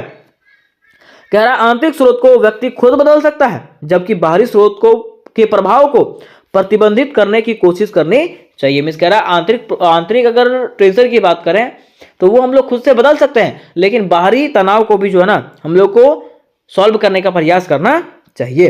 कह रहा है कि तनाव का सही प्रबंधन व्यक्ति को खुशहाल और स्वस्थ जीवन जीने में मदद कर सकता है। अगर आपके मन में स्ट्रेस नहीं रहेगा ना, तभी आप क्या कर सकते हैं, खुशहाल और स्वस्थ जीवन जी सकते हैं। तो उम्मीद करते हैं दोस्तों कि यह प्रश्न आपको क्लियरली समझ में आया होगा। तो आज का प्रश्न हमारा है, तनाव के प्रभाव को कम करने के तरीके क्या क्या हो सकते हैं। प्रश्न क्या है कि तनाव के प्रभाव को कैसे कम कर सकते हैं, है ना, इसका क्या क्या तरीका है, क्या क्या उपाय है, उसके बारे में बताइए। ठीक है, तो इसके पिछले वीडियो में दोस्तों मैंने आपको क्लियर कर दिया था कि आखिर तनाव किसको कहते हैं। मीन्स जहां भी आपको तनाव का शब्द दिख जाए, आपको तनाव का मतलब समझना है टेंशन। तो आखिर टेंशन को कैसे दूर करें, वही यहाँ पे क्वेश्चन में कहा जा रहा है। तो सबसे पहले लिखेंगे भूमिका। क्या लिखेंगे, भूमिका। और भूमिका में लिखेंगे इस प्रकार से कि तनाव, जिसको हम लोग क्या कहते हैं, स्ट्रेस कहते हैं या तो टेंशन कहते हैं, यह हमारे जीवन का एक अभिन्न हिस्सा होता है। क्या, टेंशन जो है ना सभी के जीवन में होता है। ठीक है, तो ये जो है हमारे जीवन का एक अहम हिस्सा होता है, जिसे समाप्त करना कठिन हो सकता है। क्या कहा गया कि टेंशन को समाप्त करना, जड़ सहित उखाड़ देना क्या है, कठिन हो सकता है, लेकिन इसके प्रभाव को जो है ना कम करना संभव है।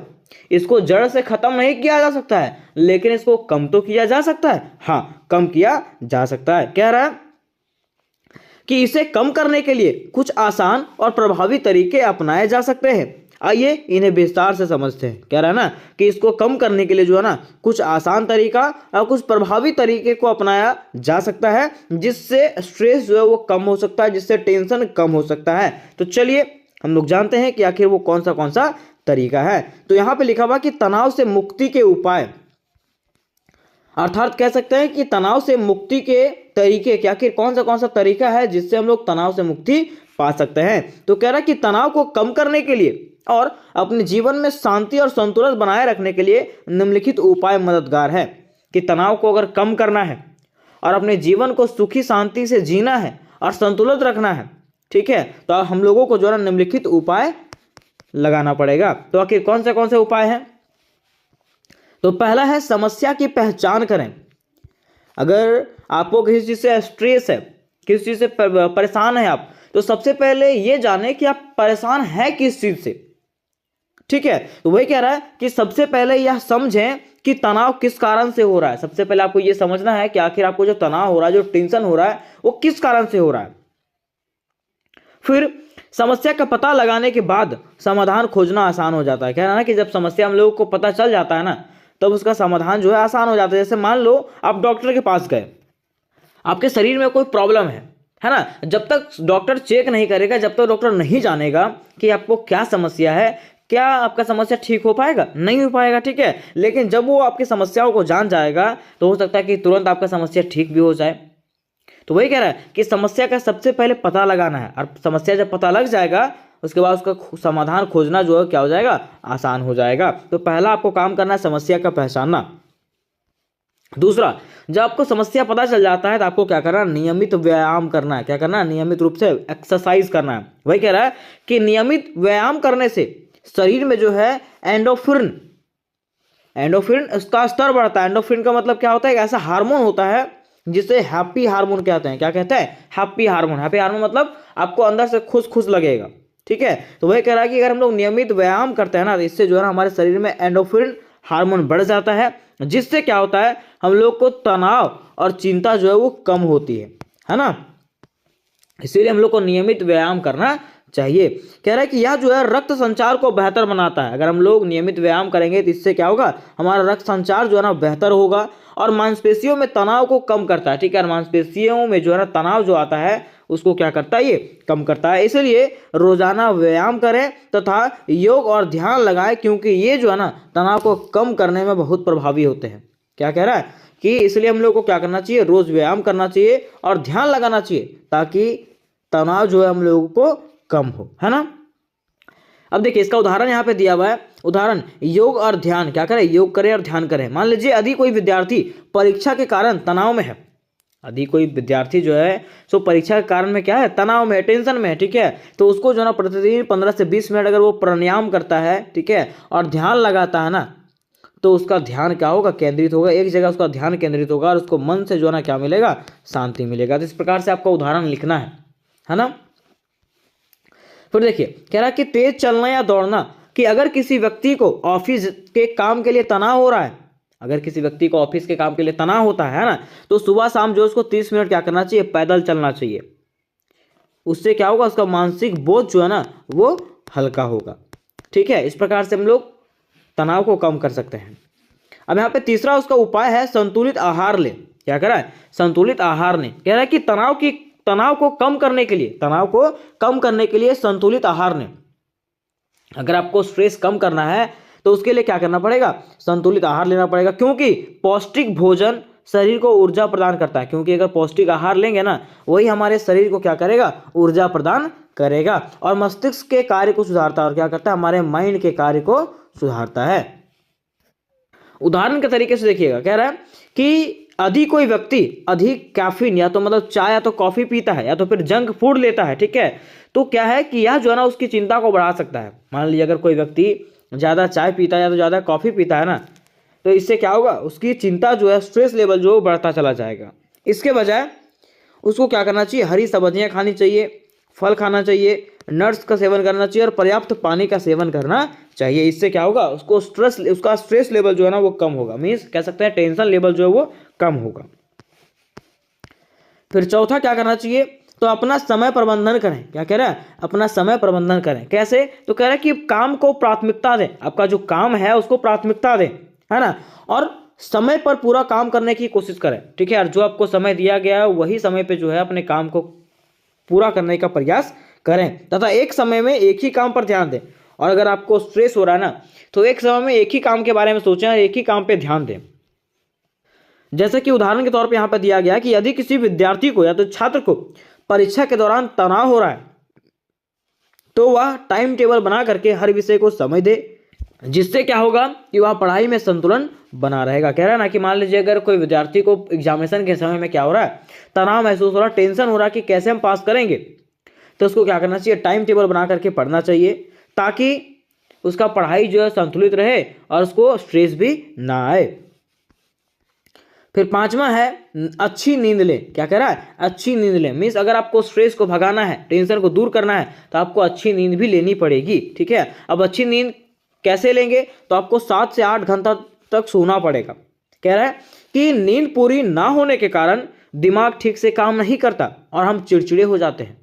जब हम लोग का नींद पूरा नहीं होता ना, ठीक है, तो हमारा दिमाग जो है ठीक से काम करता नहीं है और इससे क्या होता है, हम चिड़चिड़े हो जाते हैं। ठीक है, तुरंत गुस्सा आ जाता है और इससे तनाव और बढ़ जाता है। इससे क्या होता है, तनाव जो है, स्ट्रेस जो है वो और भी बढ़ने लगता है। तथा पर्याप्त नींद लेने से शरीर और दिमाग दोनों को आराम मिलता है।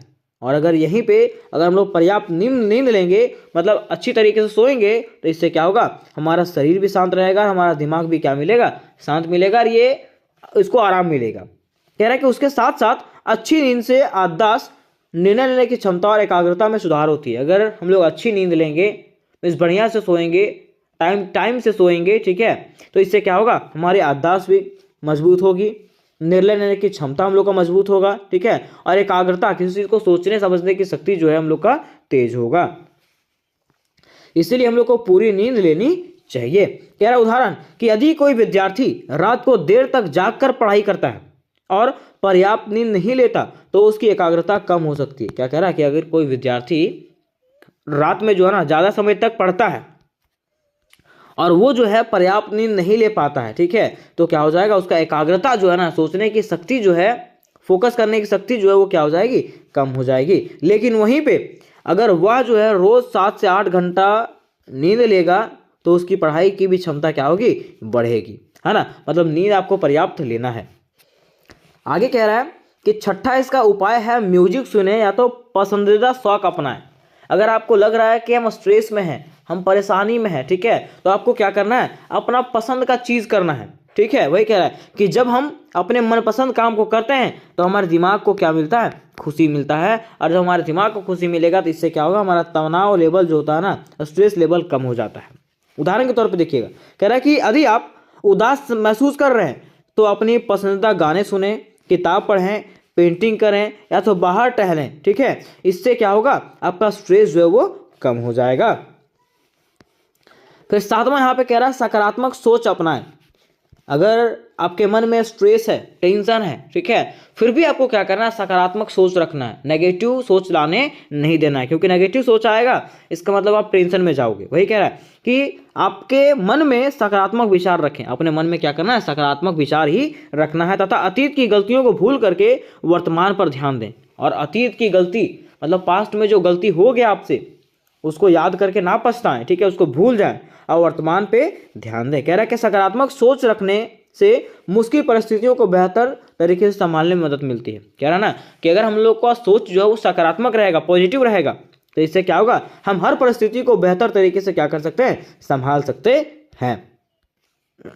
उदाहरण के तरीके से देखिएगा, कह रहा है कि यदि किसी व्यक्ति को नौकरी में प्रमोशन नहीं मिला, यदि किसी व्यक्ति को नौकरी में प्रमोशन नहीं मिला तो वह निराश होने के बजाय इसे सुधारने का अवसर समझ सकता है। ठीक है, तो उसको क्या करना चाहिए, उसको समझना चाहिए, ठीक है, कि ये क्या है, मुझे अवसर मिला सुधारने का, है ना, और अपनी क्षमताओं को और भी उससे वो क्या कर सकता है, बेहतर बना सकता है।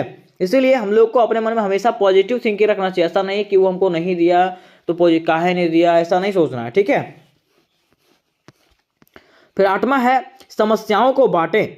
अगर आपको लग रहा है कि आपके मन में कोई समस्या है, ठीक है, आपको लग रहा है किसी से आपको टेंशन हो रहा है, तो आपको क्या करना है, अपनी समस्याओं को दूसरों के साथ बांटना है। वही कह रहा है कि अपनी समस्याओं के बारे में किसी भरोसेमंद व्यक्ति जैसे कि दोस्त, परिवार या तो काउंसलर से बात करें, क्योंकि अकेले समस्या को संभालने की कोशिश करने से बेहतर है कि मदद लिया जाए। वही कह रहा है कि अगर कोई समस्या है तो अकेले उसको सलटने से बढ़िया है कि किसी ना किसी का मदद ले लें, ताकि उसको सलटने में जो है आसानी हो सके। ठीक है, उदाहरण देखिएगा, कह रहा है कि यदि कोई व्यक्ति किसी व्यक्तिगत समस्या से परेशान है तो वह अपने करीबी दोस्त से बात करके या पारिवारिक समुदाय से या तो सदस्य से सलाह लेकर के हल्का महसूस कर सकता है। ठीक है, अगर वो किसी से परेशान है तो अपने से बड़ों से या तो दोस्त से सलाह ले सकता है, और जब सलाह लेता है तो उससे क्या होता है, स्ट्रेस लेवल जो वो कम होता है ना। फिर नौमा कह रहा है कि हास्य और हंसी, क्या कह रहा है, हास्य और हंसी। कह रहा है कि हंसने से शरीर में तनाव के हार्मोन का स्तर कम होता है। हंसने से क्या होता है, शरीर में जो तनाव का हार्मोन होता है वो क्या होता है, कम होता है। और जब ये हार्मोन कम होता है तो हम लोगों को जो ना खुशी का अनुभव होता है। किसका, खुशी का, मतलब हम लोग खुश रहते हैं। कह रहा है कि यह सामाजिक संबंधों को मजबूत करता है। ये क्या करता है, सामाजिक संबंधों को मजबूत करता है और मानसिक शांति देता है, और मन से हम लोग को क्या करता है, शांति देता है। उदाहरण देखिएगा, कह रहा है कि यदि कोई व्यक्ति तनावग्रस्त महसूस कर रहा है तो वह कोई कॉमेडी से शो देख सकता है या तो दोस्तों के साथ हल्की फुल्की बातचीत कर सकता है। कह रहा है ना कि यदि कोई व्यक्ति को अगर लग रहा है कि हम तनाव में जा रहे हैं, ठीक है, तो उसको क्या करना चाहिए, कोई कॉमेडी शो देखना चाहिए, है ना, या तो फिर अपने दोस्तों से हल्की फुल्की बातचीत करना चाहिए। क्यों, अगर दोस्तों से बातचीत करोगे, कॉमेडी शो देखोगे, इससे क्या होगा, आपका माइंड फ्रेश हो जाएगा। जब माइंड फ्रेश होगा तो आपका जो टेंशन है वो क्या हो जाएगा, बिल्कुल दूर हो जाएगा। 10वां कह रहा है कि आराम और मनोरंजन करें। ठीक है, अगर आपको लग रहा है कि स्ट्रेस है तो आपको क्या करना चाहिए, समय समय पर ब्रेक लेना चाहिए। अगर कोई काम कर रहे हैं तो समय समय पर ब्रेक लेना चाहिए, और ऐसी जगह जाएं, मतलब कुछ ऐसा जगह जाएं जहाँ पे आपको शांति मिले और सुकून मिले। ठीक है, मतलब जैसे मान लीजिए आप एक ही जगह काम कर रहे हैं 5 साल 10 साल हो गया, ठीक है, तो इससे क्या होगा, आपके मन में स्ट्रेस हो जाएगा। इसलिए आपको क्या करना है, समय समय पर ब्रेक लेना है, और कहीं ना कहीं आपको घूमने के लिए जाना है जहाँ पे आपको शौक करे, जहाँ पे आपको मन करे, है ना। अब अंत में बारी आती है निष्कर्ष का। किसका, निष्कर्ष का। लेकिन इसको बताने से पहले मैं आपको बता देना चाहता हूँ कि इससे रिलेटेड जितने भी प्रश्न हैं, सारे के सारे प्रश्न मैंने करवाए हैं, और जो बचे हुए वो सारे के सारे प्रश्न करवाए जाएंगे। ठीक है, अगर आपको ये सारे प्रश्न देखना है तो इसका लिंक आपको डिस्क्रिप्शन बॉक्स में मिल जाएगा, वहाँ से जा करके आप लोग स्ट्रेस मैनेजमेंट की पूरी तैयारी कर सकते हो। ठीक है, देखिए निष्कर्ष में आपको क्या लिखना है, तो ऊपर में जो चीज आपको समझ में आता है वो आपको निष्कर्ष में लिख देना। लिखना इस प्रकार से है कि अंततः उपयुक्त बातों से स्पष्ट होता है कि तनाव को कम करने के लिए शारीरिक व्यायाम, संतुलित आहार, समय प्रबंधन, अच्छी नींद, सकारात्मक सोच, सामाजिक सहयोग और मनपसंद गतिविधियों को अपनाना बेहद महत्वपूर्ण है। कह रहा ना कि अगर आपको तनाव को कम करना है तो शारीरिक व्यायाम करना पड़ेगा, आपको संतुलित आहार लेना पड़ेगा, समय का प्रबंधन करना पड़ेगा, अच्छा नींद लेना पड़ेगा। मीन्स ये सब गतिविधियां आपको करनी पड़ेगी, तभी आप क्या कर सकते हैं, तनाव से मुक्ति पा सकते हैं। कह रहा है कि यह न केवल तनाव को दूर करने में सहायक होते हैं बल्कि जीवन को अधिक संतुलित और सुखद बनाते हैं। क्या कह रहा है कि ये सिर्फ हमारे तनाव को, हमारे स्ट्रेस को ही कम नहीं करता है, बल्कि ये क्या करता है, हमारे जीवन को संतुलित करता है और सुखद बनाता है। सुखद मतलब समझ रहे हैं, हैप्पीली बनाता है। तो उम्मीद करते हैं मेरे दोस्त कि ये प्रश्न आपको समझ में आया होगा। आज का प्रश्न हमारा होने वाला है शारीरिक और मानसिक तनाव क्या है। प्रश्न क्या है कि शारीरिक और मानसिक तनाव क्या है तथा इसके बीच में क्या क्या अंतर है, उसके बारे में बताना है। ठीक है, मैं सीधा समझिएगा कि प्रश्न आपका पूछा है कि तनाव का हमारे मन पे और हमारे शरीर पे क्या प्रभाव पड़ता है वो बताइए। ठीक है, अब क्वेश्चन अलग अलग पढ़ने से कोई फायदा ही नहीं है, क्योंकि ये दोनों एक ही साथ दिया हुआ है। तन और मन के बारे में पूछा है कि मन में क्या प्रभाव पड़ता है और हमारे शरीर पे क्या प्रभाव पड़ता है। ठीक है, तो एक ही साथ जानेंगे। और कोई भी क्वेश्चन आ जाना दोनों में से, तो आपको एक ही आंसर लिखना है, सेम ही आंसर लिखना है। ठीक है, तो देखिए मैंने आपको पिछले वीडियो में तनाव के बारे में बताया था कि आखिर तनाव क्या होता है। तो तनाव का मतलब सीधा समझिएगा कि टेंशन, क्या टेंशन। ठीक है, तो यहां पे कह रहा है कि टेंशन जो है ना हमारे माइंड में कैसे प्रभाव डालता है, टेंशन से हमारा मन कैसे ग्रसित होता है। ठीक है, हमारा शरीर उससे क्या, मतलब हमारे शरीर पे उसका क्या प्रभाव पड़ता है, उसके बारे में बताना है। ठीक है, तो चलिए सबसे पहले मैं आपको बताता हूं कि आखिर किस प्रकार से हम लोग एग्जामिनेशन में लिखेंगे। तो सबसे पहले लिखेंगे परिचय। क्या लिखेंगे, परिचय। इसके पिछले वाले वीडियोस में मैंने इसके इंपॉर्टेंट क्वेश्चन को कंप्लीट करवाया है, अगर आप लोग उसको नहीं देखे हैं तो डिस्क्रिप्शन बॉक्स में उसका लिंक मिलेगा, वहां से जाकर के आप लोग देख सकते हो। ठीक है, देखिए यहां पे लिखा हुआ परिचय में लिखेंगे इस प्रकार से कि तनाव हमारे मानसिक और शारीरिक स्वास्थ्य पे गहरा प्रभाव डालता है। अगर तनाव की बात करें, टेंशन की बात करें, तो टेंशन जो है ना एक ऐसा चीज होता है जो हमारे मन को पूरा बर्बाद कर देता है। बर्बाद मतलब समझ रहे हैं, ठीक है, पूरा टेंशन में लोग रहता है तो पागल हो जाता है, उसको पता ही नहीं चलता कि क्या करें और क्या ना करें। तो वही कह रहा है कि तनाव हमारे मानसिक और शारीरिक, हमारे शरीर पे भी जो है ना क्या करता है, गहरा प्रभाव डालता है। यह एक सामान्य अनुभव है। मिस कह सकता है ना कि अगर टेंशन की बात करें तो टेंशन सभी को होता है ना, लेकिन जब यह लंबे समय तक रहता है या तो अत्यधिक हो जाता है तो यह हमारे जीवन पर नकारात्मक प्रभाव डाल सकता है। मिस कह रहा है ना कि ऐसा नहीं है कि टेंशन और किसी के पास नहीं है, टेंशन सबके पास होता है, लेकिन जब यह अधिक हो जाता है ना, टेंशन जब अत्यधिक हो जाता है तो ये जो है ना हमारे जीवन के लिए क्या बनता है, खतरा बनने लगता है। क्या बनता है, हमारे जीवन के लिए खतरा बनने लगता है। कह रहा है इसे समझने के लिए मानसिक और शारीरिक स्वास्थ्य पर इसके प्रभाव को अलग अलग देखना जरूरी है, जिसका वर्णन निम्नलिखित रूपों में किया गया है। तो सबसे पहले हम लोग जानेंगे कि आखिर टेंशन का हमारे शरीर पे किस प्रकार के प्रभाव पड़ते हैं। तो सबसे पहले ऊपर में लिखिएगा शारीरिक प्रभाव। ठीक है, तो शारीरिक तनाव है ना। देखिए कह रहा है कि तनाव का हमारे शारीरिक स्वास्थ्य पे गहरा प्रभाव पड़ता है। यह शरीर और मन दोनों को प्रभावित कर सकता है।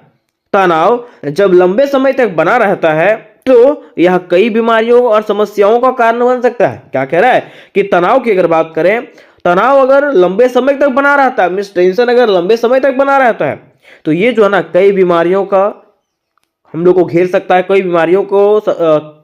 कई बीमारियां हमारे अंदर ला सकता है। क्योंकि टेंशन के दौरान जो है ना लोग ना सही से खाना खा पाता है, ना अपने आप को टाइम दे पाता है। ठीक है, वो क्या करता है और क्या नहीं करता है वो खुद भी नहीं जानता। तो वही लिखा हुआ कि इसके प्रभावों का वर्णन जो है ना निम्नलिखित रूपों में है जो हमारे शरीर पे पड़ता है। तो पहला प्रभाव जो है वो हृदय पर प्रभाव है। क्या है, हृदय पर। ठीक है, हमारे हृदय पर क्या क्या प्रभाव पड़ता है इसका। तो आप लोगों ने देखा होगा कि जब लोग टेंशन में होते हैं ना तो उसका हार्ट बीट जो है वो तेज हो जाता है, और इसी के दौरान जो है हार्ट अटैक भी आता है। तो देखिए कह रहा है कि हृदय पर प्रभाव पहला पड़ता है रक्तचाप बढ़ना। क्या, रक्तचाप का बढ़ जाना। कह रहा है कि जब हम तनाव में होते हैं तो हमारा शरीर जो है ना स्ट्रेस हार्मोन जैसे कॉर्टिसोल और एड्रेनालिन रिलीज करता है। कौन? हमारा हार्ट। यह हार्मोन हमें तत्काल खतरे से निपटने में मदद करता है, लेकिन लंबे समय तक तनाव में रहने पर यह स्वास्थ्य समस्याएं पैदा कर सकते हैं। ठीक है, देखिए होता क्या है कि जब हम लोग स्ट्रेस लेते हैं, जब हम लोग टेंशन लेते हैं ना, तो टेंशन के दौरान जो है ना हमारा शरीर जो है स्ट्रेस हार्मोन, स्ट्रेस मतलब समझते हैं तनाव से मुक्त वाला जो है ना हार्मोन पैदा करता है। ठीक है, लेकिन जब हम लोग लंबे समय तक टेंशन में रहते हैं ना, तो ये जो है हमारे लिए एक समस्या कर सकता है। कह रहा समस्या कैसे करेगा कि इससे जो है ना हमारा रक्तचाप और हृदय की धड़कन तेज हो जाएगी। ठीक है, इससे क्या होगा, हमारा रक्तचाप और हृदय की धड़कन जो वो तेज हो जाएगी, और यहाँ पे जो है उसकी मृत्यु का भी कारण बन सकता है। ठीक है, तो ये जो है हमारा पहला हृदय पर प्रभाव था और रक्तचाप बढ़ना इसका प्रभाव था।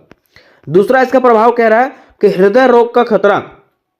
इससे क्या होता है, हमारे हृदय के कुछ बीमारियां भी होती है, जैसे कि कह रहा है कि लंबे समय तक तनाव रहने पर हृदय रोग, स्ट्रोक, हार्ट अटैक की संभावना बढ़ जाती है। मीन्स कह सकते हैं कि अगर हमारे शरीर पे अधिक दिनों तक टेंशन रहेगा तो उससे क्या होगा, हृदय रोग, स्ट्रोक्स और हार्ट अटैक की संभावना बढ़ जाती है। ये सब बीमारियां जो है ना वो अत्यधिक हो जाती है। ठीक है, तो यहां तक हम लोगों ने समझा कि इसका हृदय पे क्या प्रभाव पड़ता है। अब हम लोग समझते हैं दूसरा में कि प्रतिरक्षा प्रणाली। प्रतिरक्षा प्रणाली मतलब समझते हैं कि हमारा शरीर जो है ना अपने अंदर कई क्षमताओं को समेट के रखा है। जैसे मान लीजिए अगर हमारे शरीर में कोई बीमारी है तो उससे बचने का भी शक्ति है हमारे शरीर में, है ना। तो लेकिन अगर हमारे मन में टेंशन रहेगा ना, तो टेंशन रहने से क्या होता है कि वो जो प्रतिरोधक क्षमता जो है हमारे शरीर का वो घट जाता है। तो वही कह रहा है कि प्रतिरोधक क्षमता कमजोर हो जाना। अगर हमारे माइंड में, अगर हमारे शरीर पे जो है ना टेंशन रहेगा तो इससे क्या होगा, प्रतिरोधक क्षमता जो वो क्या हो जाएगा, कमजोर हो जाएगा। वही कह रहा है कि तनाव जो है शरीर की संक्रमण से लड़ने की क्षमता को कम करता है। शरीर क्या करता है, मतलब तनाव जो है ना हमारे शरीर में जो संक्रमण से, बीमारियों से लड़ने की जो क्षमता है वो कम कर देता है, जिससे व्यक्ति जो है ना बार बार बीमार हो जाता है। जिससे क्या होता है, व्यक्ति जो है वो बार बार बीमार हो सकता है। कब, जब आपके शरीर पे जो है टेंशन बना रहेगा तब। दूसरा कह रहा है कि सूजन बढ़ना। इससे लोगों का जो है ना सूजन भी बढ़ना। सूजन मतलब समझते हैं, सब फूल जाना, हाथ फूल जाना, पैर फूल जाना, ऐसा करके सूजन होता है। कह रहा है कि यह जो है ना शरीर में सूजन बढ़ा सकता है, जिससे अन्य रोग जैसे कि डायबिटीज और गठिया का खतरा बनता है। इससे क्या प्रभाव पड़ता है, तो इससे जो है ना शरीर में सूजन भी हो जाता है। जैसा कि सूजन हो जाएगा तो आपको बीमारी हो जाएगा, डायबिटीज हो जाएगा, में शुगर जिसको कहते हैं, ठीक है, गठिया जिसको कहते हैं, ये सब बीमारी जो है ना हो जाएगा। कब, जब आप टेंशन में रहोगे, है ना, तब। फिर तीसरा इसका प्रभाव पड़ता है हमारे पाचन तंत्र पे। किस पे, हमारे पाचन तंत्र पे। कहा जाता है कि पाचन संबंधी समस्याएं, इससे जो है ना हमारे पाचन संबंधी समस्याएं भी होती है। क्या होती है, तो कह रहा है कि तनाव के कारण अपच, पेट दर्द, दस्त या कब्ज जैसी समस्याएं हो सकती है। अगर तनाव की बात करें तो तनाव के कारण जो है ना हम लोगों को अपच मतलब नहीं पचना खाना, ठीक है, फिर पेट दर्द, दस्त या कब्ज जैसी समस्याएं हो सकती है। गैस वगैरह जो बन जाता है, ये सब समस्याएं जो है ना हम लोग का हो सकता है। कब, टेंशन के दौरान। अगर हम लोग टेंशन लेंगे तो हम लोग का पाचन संबंधी समस्याएं हो सकती है। दूसरा, पेट की बीमारी का खतरा। इससे जो है ना हमारे पेट में भी कई तरह की बीमारियां हो सकती है। कह रहा है कि लंबे समय तक तनाव में रहने पर पेट दर्द, गैस, एसिडिटी और पेट के अल्सर जैसी समस्याएं हो सकती है। क्या कह रहा है कि अगर तनाव हमारे शरीर पे ज्यादा दिनों तक रहेगा तो इससे जो है ना हमारे पेट में कई तरह के बीमारियों का खतरा बन जाएगा, जैसे कि गैस हो जाएगा, पेट दर्द रहेगा, एसिडिटी हो जाएगा। ये सब समस्याएं जो है ना हम लोग को सामना करना पड़ेगा जब हमारे शरीर पे तनाव रहेगा, में स्ट्रेस रहेगा। अब यहां पे कह रहा है स्नायु प्रणाली। क्या कह रहा है, स्नायु प्रणाली। स्नायु प्रणाली मतलब क्या होता है, तो कह रहा है कि जैसे मांसपेशियों में दर्द। मान लीजिए आप टेंशन में है, ठीक है, तो आपको लगेगा कि यार थके थके लगेगा, दिन भर मतलब कोई काम करने का मन ही नहीं करेगा टेंशन में, है ना। तो वह कह रहा है कि मांसपेशियों में दर्द, अगर आपके मन में स्ट्रेस है, ठीक है, आपके शरीर में स्ट्रेस है, टेंशन है, तो आपको क्या होगा, मांसपेशियों में भी दर्द हो जाएगा। जैसे कि कह रहा है कि तनाव के कारण मांसपेशियां बार बार खिंच सकती है, जिससे सिर दर्द, पीठ दर्द और गर्दन दर्द हो सकता है। क्या कह रहा है कि अगर आपके शरीर पे टेंशन बना हुआ है तो इससे जो है ना आपका सिर दर्द हो सकता है आपको, ठीक है, आपको पीठ दर्द कर सकता है और गर्दन दर्द आपका हो सकता है। ये सब समस्याएं हो सकती है टेंशन के दौरान, तो आखिर टेंशन लेना ही क्यों है। फिर दूसरा कह रहा है कि थकान और नींद की कमी, इससे जो है ना हम लोगों को थकान और नींद की कमी भी महसूस होती है। मतलब कितना भी सो लो लेकिन लगेगा नहीं, सोए ही नहीं है। वह कह रहा है कि लगातार तनाव शरीर को जो है ना थका हुआ और कमजोर बना देता है। अगर आपके शरीर में लगातार तनाव बना हुआ है ना, तो इससे क्या होगा, आपका शरीर जो है हमेशा थका थका लगेगा। क्या लगेगा, थका हुआ लगेगा। ठीक है, अब देखिए पांचवा यहां पे कह रहा है कि मस्तिष्क और तंत्रिका तंत्र, ठीक है, कि अगर हमारे शरीर में टेंशन है तो उसका हमारे मस्तिष्क पे मीन्स दिमाग पे जो है ना और तंत्रिका तंत्र पे क्या प्रभाव पड़ता है। तो कह रहा है कि मेमोरी और निर्णय क्षमता पर असर। ठीक है, इससे क्या, जब मान लीजिए मेमोरी मतलब समझ रहे हैं, आपकी याद करने की क्षमता घट जाएगी, है ना, और कोई निर्णय आप ले पाओगे नहीं। कह रहा है कि मस्तिष्क जो है मीन्स तनाव मस्तिष्क के हिपोकैम्पस क्षेत्र को प्रभावित कर सकता है, जिससे याददाश्त और निर्णय क्षमता कमजोर हो जाती है। मीन्स कह सकते सीधा कहिएगा कि टेंशन के दौरान व्यक्ति जो है ना अपनी याददाश्त और निर्णय लेने का क्षमता जो है ना वो खो देता है या तो कमजोर हो जाता है उसके पास। वो किसी चीज का निर्णय नहीं ले पाता है तो तुरंत ले लेता है ना। फिर कहा है कि डिप्रेशन और चिंता, इसमें जो लोग है ना वो डिप्रेशन का शिकार हो जाता है, डिप्रेशन और चिंता होता है उसको। कह रहा है कि लंबे समय तक तनाव में रहने से व्यक्ति में मानसिक विकार विकसित हो जाते हैं। मींस डिप्रेशन आप लोगों ने सुना होगा, डिप्रेशन में है, ठीक है, तो डिप्रेशन मतलब मन से वो डिप्रेस्ड हो गया पूरा, समझे। तो ये सब समस्याएं जो है होती है किसके कारण से, हमारे शरीर पे टेंशन होने का। फिर देखिए छठा कह रहा है वजन और मेटाबॉलिज्म, ठीक है, मीन्स कभी कभी वजन घट जाता है, कभी कभी वजन बढ़ जाता है, किसके कारण से, टेंशन के कारण से। कह रहा है तनाव के दौरान अक्सर ज्यादा या तो कम खाते हैं लोग। क्या करते हैं तनाव के दौरान जो है या तो कम खाएंगे या तो फिर पूरा ठूस के खाएंगे, जिससे क्या होता है वजन जो है बदलाव होता है। ठीक है, वजन में बदलाव होता है। फिर कह रहा है कि इससे जो हमें डायबिटीज होने का भी खतरा है। कह रहा है तनाव शरीर में शुगर लेवल को बढ़ा सकता है। तनाव जो है ना, टेंशन जो है ना शरीर में शुगर लेवल को बढ़ा सकता है, जो डायबिटीज का कारण बन सकता है। तो यहां तो दोस्तों हम लोगों ने ये देख लिया कि आखिर तनाव का हमारे शारीरिक क्षेत्र पे क्या प्रभाव पड़ता है। अब हम लोग देखेंगे कि तनाव का हमारे मानसिक स्वास्थ्य पे क्या प्रभाव पड़ता है। कह रहा है कि तनाव का मानसिक स्वास्थ्य पे दीर्घकालिक प्रभाव गंभीर हो सकता है। कि तनाव अगर हमारे मन पे ज्यादा दिनों तक रहेगा तो इसका समस्या जो है ना गंभीर हो सकता है। कह रहा है या ना केवल हमारे मानसिक संतुलन को प्रभावित करता है बल्कि आपके शरीर और जीवन शैली पर भी असर डाल सकता है। कह रहा है ना कि ये जो है सिर्फ हमारे मानसिक संतुलन को भी खराब नहीं करता है बल्कि ये जो है हमारे शरीर और जीवन शैली को भी पूरा तरीके से बर्बाद करके रख देगा। क्योंकि शरीर पे है तो आप संभाल सकते हैं, लेकिन मन पे अगर आ जाएगा ना तो उसको संभाल सकते, कंट्रोल कर सकते नहीं हो। कह रहा है इसके प्रभावों का वर्णन जो है निम्नलिखित है, इसके प्रभाव का वर्णन जो है निम्नलिखित रूपों में किया गया है। तो चलिए हम लोग देखते हैं कि आखिर इसका मन पे क्या प्रभाव पड़ता है। तो देखिए पहला प्रभाव है डिप्रेशन। क्या है, डिप्रेशन। ठीक है, अगर आपके मन में टेंशन है, स्ट्रेस है, तो आप डिप्रेशन के शिकार हो जाओगे। कह रहा है कि अगर तनाव लंबे समय तक बना रहे तो यह अवसाद का कारण मीन्स डिप्रेशन का कारण बन सकता है। व्यक्ति हमेशा उदास, थका हुआ और नकारात्मक महसूस करने लगता है। अगर आपके मन में टेंशन है ना तो व्यक्ति जो है ना हमेशा सैड रहेगा, वो हमेशा थका रहेगा। ठीक है, और उसके मन में जो है ना हमेशा नेगेटिव टॉक ही आएगा, नेगेटिव थिंकिंग ही आएगा। ठीक है, मीन्स नकारात्मक सोच ही आएगा। वो कुछ भी चीज के बारे में सोचेगा तो उसमें सबसे पहला चीज जो निकालेगा वो डिमेरिट ही निकालेगा, नकारात्मक चीज ही निकालेगा। कब, जब वो डिप्रेशन का शिकार होता है तब, है ना। दूसरा कह रहा कि चिंता। ठीक है, अगर आपके मन में टेंशन बना रहेगा ना तो आपको चिंता होगी, हर चीज की टेंशन होते लगेगा।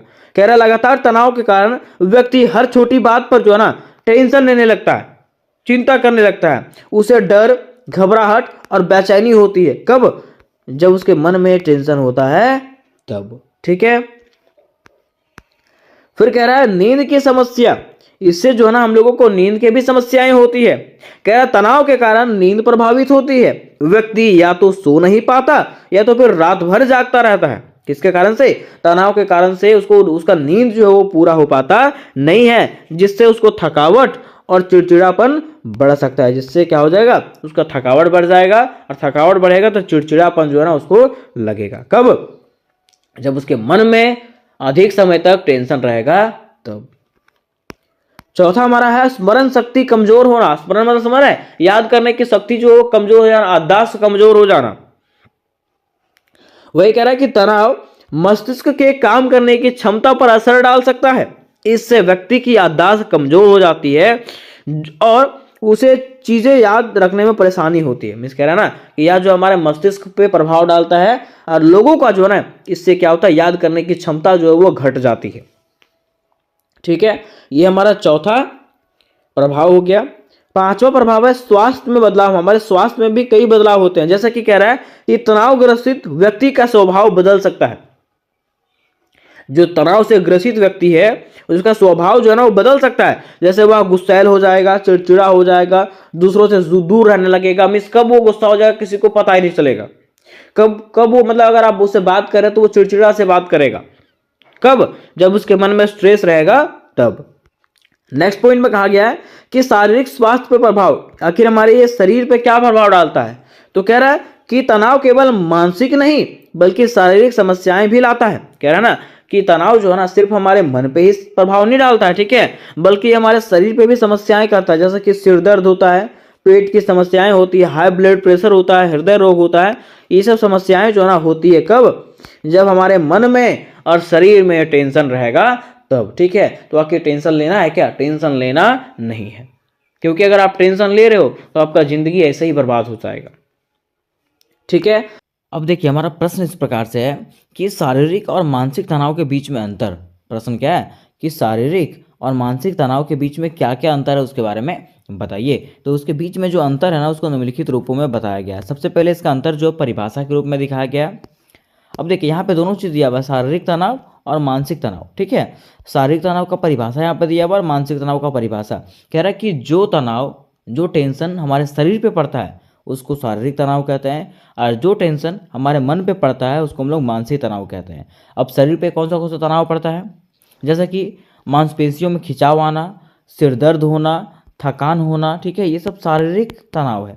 दूसरा, अगर हम लोग बात करते हैं चिंता, कोई डिप्रेशन का शिकार हो गया, किसी को गुस्सा आ रहा है ना, तो ये सब जो है मानसिक तनाव होता है। क्या होता है? मानसिक तनाव। ठीक है, अब देखिए इसका दूसरा अंतर जो है इसके कारण के ऊपर बैठाया गया है। ठीक है, बताया गया है कि आखिर शारीरिक तनाव के क्या क्या कारण होते हैं। तो कह रहा है किसी शारीरिक गतिविधि मीन्स शरीर से जुड़े हुए गतिविधि, जैसे कि अगर चोट लग जाए, बीमारी हो जाए, है ना, या तो अधिक मेहनत करोगे तो इससे जो है ना शारीरिक तनाव होता है। क्या क्या होता है? शारीरिक तनाव। ठीक है, लेकिन मानसिक तनाव कब होता है? तो कह रहा है कि यह जो है मानसिक दबाव, मन पे हमारा दबाव पड़ने के कारण, ठीक है, या तो कोई समस्या होने के कारण, ज़्यादा कार्य भार होने के कारण, ठीक है, या तो कोई समस्या के बारे में अत्यधिक सोचने से जो है ना हमारा मानसिक तनाव होता है। तीसरा इसका जो उत्तर दिया हुआ वो लक्षण के अनुसार से कह रहा है कि अगर शारीरिक तनाव की बात करें तो शारीरिक तनाव में जो है ना सिर दर्द होता है, शरीर में दर्द होता है, नींद की कमी होती है, हृदय गति का बढ़ जाना होता है। जबकि अगर मानसिक तनाव की बात करते हैं तो मानसिक तनाव का मतलब होता है आपको चिंता होगा ज़्यादा, आपको घबराहट होगा, आपको अवसाद लगेगा, अकेले अकेले रहने का मन करेगा, और आपके मन में जो है ना नेगेटिव थिंकिंग आएगा। उसके साथ साथ मानसिक रूप से आपको क्या लगेगा? थकावट लगेगा। ठीक है, तो इसका तीसरा अंतर जो है वो लक्षण के अनुसार से दिया गया। फिर इसका चौथा जो अंतर है वो प्रभाव दिया गया। कह रहा है कि इसका प्रभाव जो है शरीर पे क्या पड़ता है? तो कह रहा है कि शरीर पर प्रभाव डालता है, जैसा कि मांसपेशियों का खिंचाव, पेट की समस्याएं, हृदय रोग, ये सब समस्याएं होती है। दूसरा, मानसिक तनाव की बात करते हैं तो कह रहा है कि मानसिक स्थिति को प्रभावित करता है। ये क्या करता है? हमारे मानसिक स्थिति को प्रभावित करता है, जैसे कि मूड स्विंग, अवसाद, या तो मानसिक थकान। मिस कर सकते हैं कि लोगों को ऐसा लगता है ना कि हम थके थके हैं। ठीक है, या तो कह सकते हैं कि वो अकेले रहने का उसको मन करेगा। कब? जब उसके मन पे तनाव रहेगा तब। अब देखिए इसका पांचवा अंतर दिया गया उपचार, ठीक है, कि मान लीजिए अगर आपके शरीर पे तनाव है तो आपको कैसे उसको ठीक करना है। तो कह रहा है कि अगर शरीर पे तनाव है तो आपको आराम करना चाहिए, व्यायाम करना चाहिए, मालिश करवाना चाहिए, गर्म स्नान करना चाहिए और अच्छे आहार से इसको ठीक किया जा सकता है। लेकिन अगर मानसिक तनाव हो तो क्या करेंगे, तो कह रहा मानसिक तनाव के शांति के लिए ध्यान करना पड़ेगा, योग करना पड़ेगा, मानसिक स्वास्थ्य उपचार करना पड़ेगा और परामर्श की आवश्यकता होती है। तो उम्मीद करते हैं मेरे दोस्तों कि ये प्रश्न आपको क्लियरली समझ में आया होगा। तो आज का प्रश्न हमारा है कि तनाव का शारीरिक स्वास्थ्य पे क्या प्रभाव पड़ता है। प्रश्न क्या है कि तनाव का शारीरिक स्वास्थ्य पे क्या प्रभाव पड़ता है, अथवा मैं आपको पूछ सकता है मानसिक स्वास्थ्य पे तनाव के दीर्घकालिक प्रभाव का वर्णन क्या हो सकते हैं। मैं सीधा समझिएगा कि प्रश्न आपका पूछा है कि तनाव का हमारे मन पे और हमारे शरीर पे क्या प्रभाव पड़ता है वो बताइए, ठीक है। अब क्वेश्चन अलग अलग पढ़ने से कोई फायदा ही नहीं है, क्योंकि ये दोनों एक ही साथ दिया हुआ है। तन और मन के बारे में पूछा है कि मन में क्या प्रभाव पड़ता है और हमारे शरीर पे क्या प्रभाव पड़ता है, ठीक है। तो एक ही साथ जानेंगे। और कोई भी क्वेश्चन आ जाना दोनों में से तो आपको एक ही आंसर लिखना है, हमें सेम ही आंसर लिखना है, ठीक है। तो देखिए मैंने आपको पिछले वीडियो में तनाव के बारे में बताया था कि आखिर तनाव क्या होता है। तो तनाव का मतलब सीधा समझिएगा कि टेंशन, क्या टेंशन, ठीक है। तो यहां पे कह रहा है कि टेंशन जो है ना हमारे माइंड में कैसे प्रभाव डालता है, टेंशन से हमारा मन कैसे ग्रसित होता है, ठीक है, हमारा शरीर उससे क्या, मतलब हमारे शरीर पे उसका क्या प्रभाव पड़ता है उसके बारे में बताना है, ठीक है। तो चलिए सबसे पहले मैं आपको बताता हूं कि आखिर किस प्रकार से हम लोग एग्जामिनेशन में लिखेंगे। तो सबसे पहले लिखेंगे परिचय। क्या लिखेंगे, परिचय। इसके पिछले वाले वीडियोस में मैंने इसके इंपॉर्टेंट क्वेश्चन को कंप्लीट करवाया है, अगर आप लोग उसको नहीं देखे हैं तो डिस्क्रिप्शन बॉक्स में उसका लिंक मिलेगा, वहां से जाकर के आप लोग देख सकते हो, ठीक है।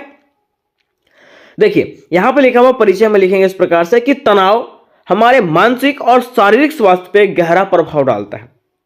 अगर तनाव की बात करें, टेंशन की बात करें, तो टेंशन जो है ना एक ऐसा चीज होता है जो हमारे मन को पूरा बर्बाद कर देता है। बर्बाद मतलब समझ रहे हैं, ठीक है। पूरा टेंशन में लोग रहता है तो पागल हो जाता है, उसको पता ही नहीं चलता कि क्या करें और क्या ना करें। तो वही कह रहा है कि तनाव हमारे मानसिक और शारीरिक, हमारे शरीर पे भी जो है ना क्या करता है, गहरा प्रभाव डालता है। यह एक सामान्य अनुभव है। मिस कह सकता है ना कि अगर टेंशन की बात करें तो टेंशन सभी को होता है ना।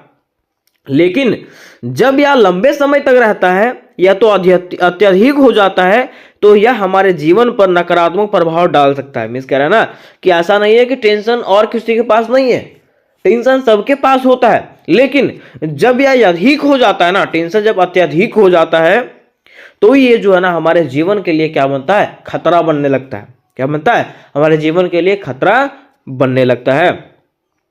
कह रहा है इसे समझने के लिए मानसिक और शारीरिक स्वास्थ्य पर इसके प्रभाव को अलग अलग देखना जरूरी है, जिसका वर्णन निम्नलिखित रूपों में किया गया है। तो सबसे पहले हम लोग जानेंगे कि आखिर टेंशन का हमारे शरीर पे किस प्रकार के प्रभाव पड़ते हैं। तो सबसे पहले ऊपर में लिखिएगा शारीरिक प्रभाव, ठीक है, तो शारीरिक तनाव है ना। देखिए कह रहा है कि तनाव का हमारे शारीरिक स्वास्थ्य पे गहरा प्रभाव पड़ता है। यह शरीर और मन दोनों को प्रभावित कर सकता है। तनाव जब लंबे समय तक बना रहता है तो यह कई बीमारियों और समस्याओं का कारण बन सकता है। क्या कह रहा है कि तनाव की अगर बात करें, तनाव अगर लंबे समय तक बना रहता है, मींस टेंशन अगर लंबे समय तक बना रहता है तो ये जो है ना कई बीमारियों का हम लोग को घेर सकता है,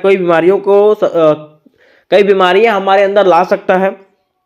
क्योंकि टेंशन के दौरान जो है ना लोग ना सही से खाना खा पाता है, ना अपने आप को टाइम दे पाता है, ठीक है, वो क्या करता है और क्या नहीं करता है वो खुद भी नहीं जानता। तो वही लिखा हुआ कि इसके प्रभावों का वर्णन जो है ना निम्नलिखित रूपों में है जो हमारे शरीर पे पड़ता है। तो पहला प्रभाव जो है वो हृदय पर प्रभाव है। क्या है, हृदय पर, ठीक है। हमारे हृदय पर क्या क्या प्रभाव पड़ता है इसका, तो आप लोगों ने देखा होगा कि जब लोग टेंशन में होते हैं ना तो उसका हार्ट बीट जो है वो तेज हो जाता है और इसी के दौरान जो है हार्ट अटैक भी आता है। तो देखिए कह रहा है कि हृदय पर प्रभाव पहला पड़ता है रक्तचाप बढ़ना। क्या, रक्तचाप का बढ़ जाना।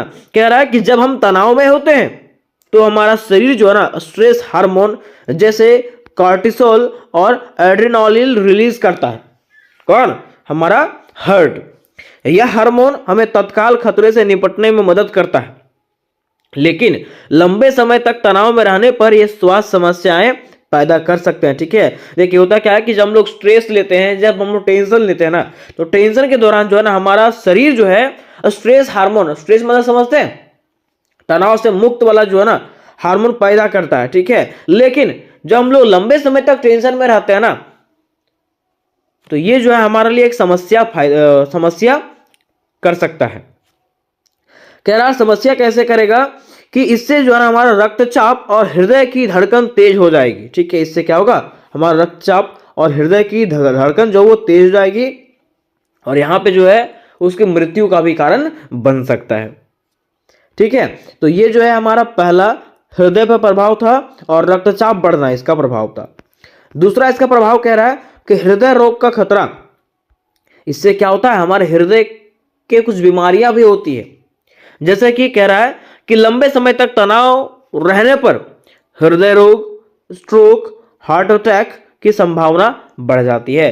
मीन्स कह सकते हैं कि अगर हमारे शरीर पे अधिक दिनों तक टेंशन रहेगा तो उससे क्या होगा, हृदय रोग, स्ट्रोक्स और हार्ट अटैक की संभावना बढ़ जाती है। ये सब बीमारियां जो है ना वो अत्यधिक हो जाती है। ठीक है, तो यहां तक हम लोगों ने समझा कि इसका हृदय पे क्या प्रभाव पड़ता है। अब हम लोग समझते हैं दूसरा में कि प्रतिरक्षा प्रणाली। प्रतिरक्षा प्रणाली मतलब समझते हैं कि हमारा शरीर जो है ना अपने अंदर कई क्षमताओं को समेट के रखा है। जैसे मान लीजिए अगर हमारे शरीर में कोई बीमारी है तो उससे बचने का भी शक्ति है हमारे शरीर में, है ना।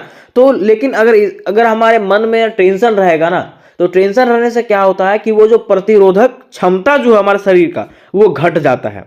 तो वही कह रहा है कि प्रतिरोधक क्षमता कमजोर हो जाना। अगर हमारे माइंड में, अगर हमारे शरीर पे जो है ना टेंशन रहेगा तो इससे क्या होगा, प्रतिरोधक क्षमता जो वो क्या हो जाएगा, कमजोर हो जाएगा। वही कह रहा है कि तनाव जो है शरीर की संक्रमण से लड़ने की क्षमता को कम करता है। शरीर क्या करता है, मतलब तनाव जो है ना हमारे शरीर में जो संक्रमण से, बीमारियों से लड़ने की जो क्षमता है वो कम कर देता है, जिससे व्यक्ति जो है ना बार बार बीमार हो जाता है। जिससे क्या होता है, व्यक्ति जो है वो बार बार बीमार हो सकता है। कब? जब आपके शरीर पे जो है टेंशन बना रहेगा तब। दूसरा कह रहा है कि सूजन बढ़ना। इससे लोगों का जो है ना सूजन भी बढ़ना। सूजन मतलब समझते हैं, सब फूल जाना, हाथ फूल जाना, पैर फूल जाना, ऐसा करके सूजन होता है। कह रहा है कि यह जो है ना शरीर में सूजन बढ़ा सकता है, जिससे अन्य रोग जैसे कि डायबिटीज और गठिया का खतरा बनता है। इससे क्या प्रभाव पड़ता है, तो इससे जो है ना शरीर में सूजन भी हो जाता है। जैसा कि सूजन हो जाएगा तो आपको बीमारी हो जाएगा, डायबिटीज हो जाएगा, शुगर जिसको कहते हैं, ठीक है, गठिया जिसको कहते हैं, ये सब बीमारी जो है ना हो जाएगा। कब? जब आप टेंशन में रहोगे, है ना, तब।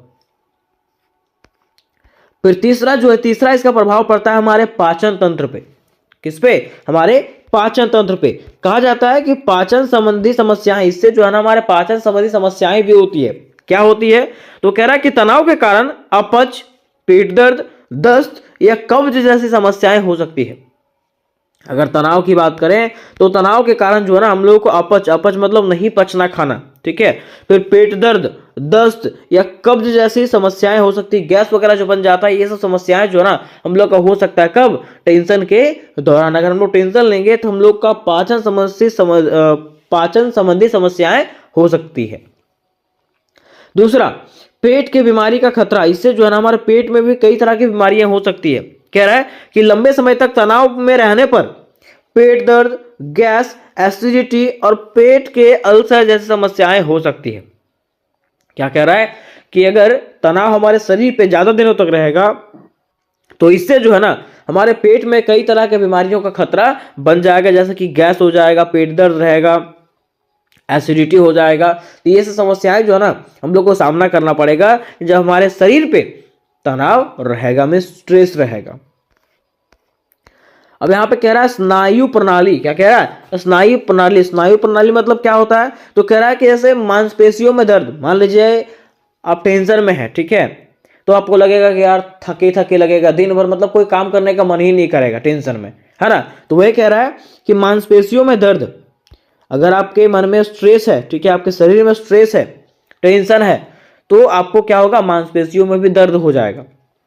जैसे कि कह रहा है कि तनाव के कारण मांसपेशियां बार बार खिंच सकती है, जिससे सिर दर्द, पीठ दर्द और गर्दन दर्द हो सकता है। क्या कह रहा है कि अगर आपके शरीर पे टेंशन बना हुआ है तो इससे जो है ना आपका सिर दर्द हो सकता है आपको, ठीक है, आपको पीठ दर्द कर सकता है और गर्दन दर्द आपका हो सकता है। ये सब समस्याएं हो सकती है टेंशन के दौरान, तो आखिर टेंशन लेना ही क्यों है। फिर दूसरा कह रहा है कि थकान और नींद की कमी, इससे जो है ना हम लोगों को थकान और नींद की कमी भी महसूस होती है। मतलब कितना भी सो लो लेकिन लगेगा कि नहीं, सोए ही नहीं है। वह कह रहा है कि लगातार तनाव शरीर को जो है ना थका हुआ और कमजोर बना देता है। अगर आपके शरीर में लगातार तनाव बना हुआ है ना, तो इससे क्या होगा, आपका शरीर जो है हमेशा थका थका लगेगा। क्या लगेगा, थका हुआ लगेगा, ठीक है। अब देखिए पांचवा यहां पे कह रहा है कि मस्तिष्क और तंत्रिका तंत्र, ठीक है, कि अगर हमारे शरीर में टेंशन है तो उसका हमारे मस्तिष्क पे, मीन्स दिमाग पे जो है ना और तंत्रिका तंत्र पे क्या प्रभाव पड़ता है।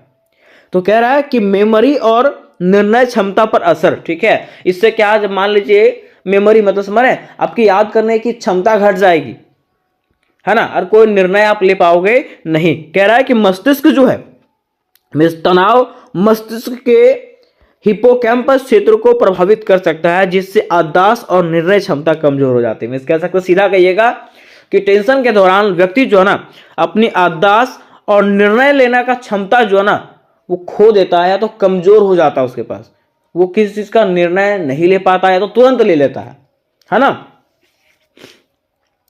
फिर कहा है कि डिप्रेशन और चिंता, इसमें जो लोग है ना वो डिप्रेशन का शिकार हो जाता है, डिप्रेशन और चिंता होता है उसको। कह रहा है कि लंबे समय तक तनाव में रहने से व्यक्ति में मानसिक विकार विकसित हो जाते हैं। मींस डिप्रेशन आप लोगों ने सुना होगा, डिप्रेशन में है, ठीक है। तो डिप्रेशन मतलब मन से वो डिप्रेस हो गया पूरा,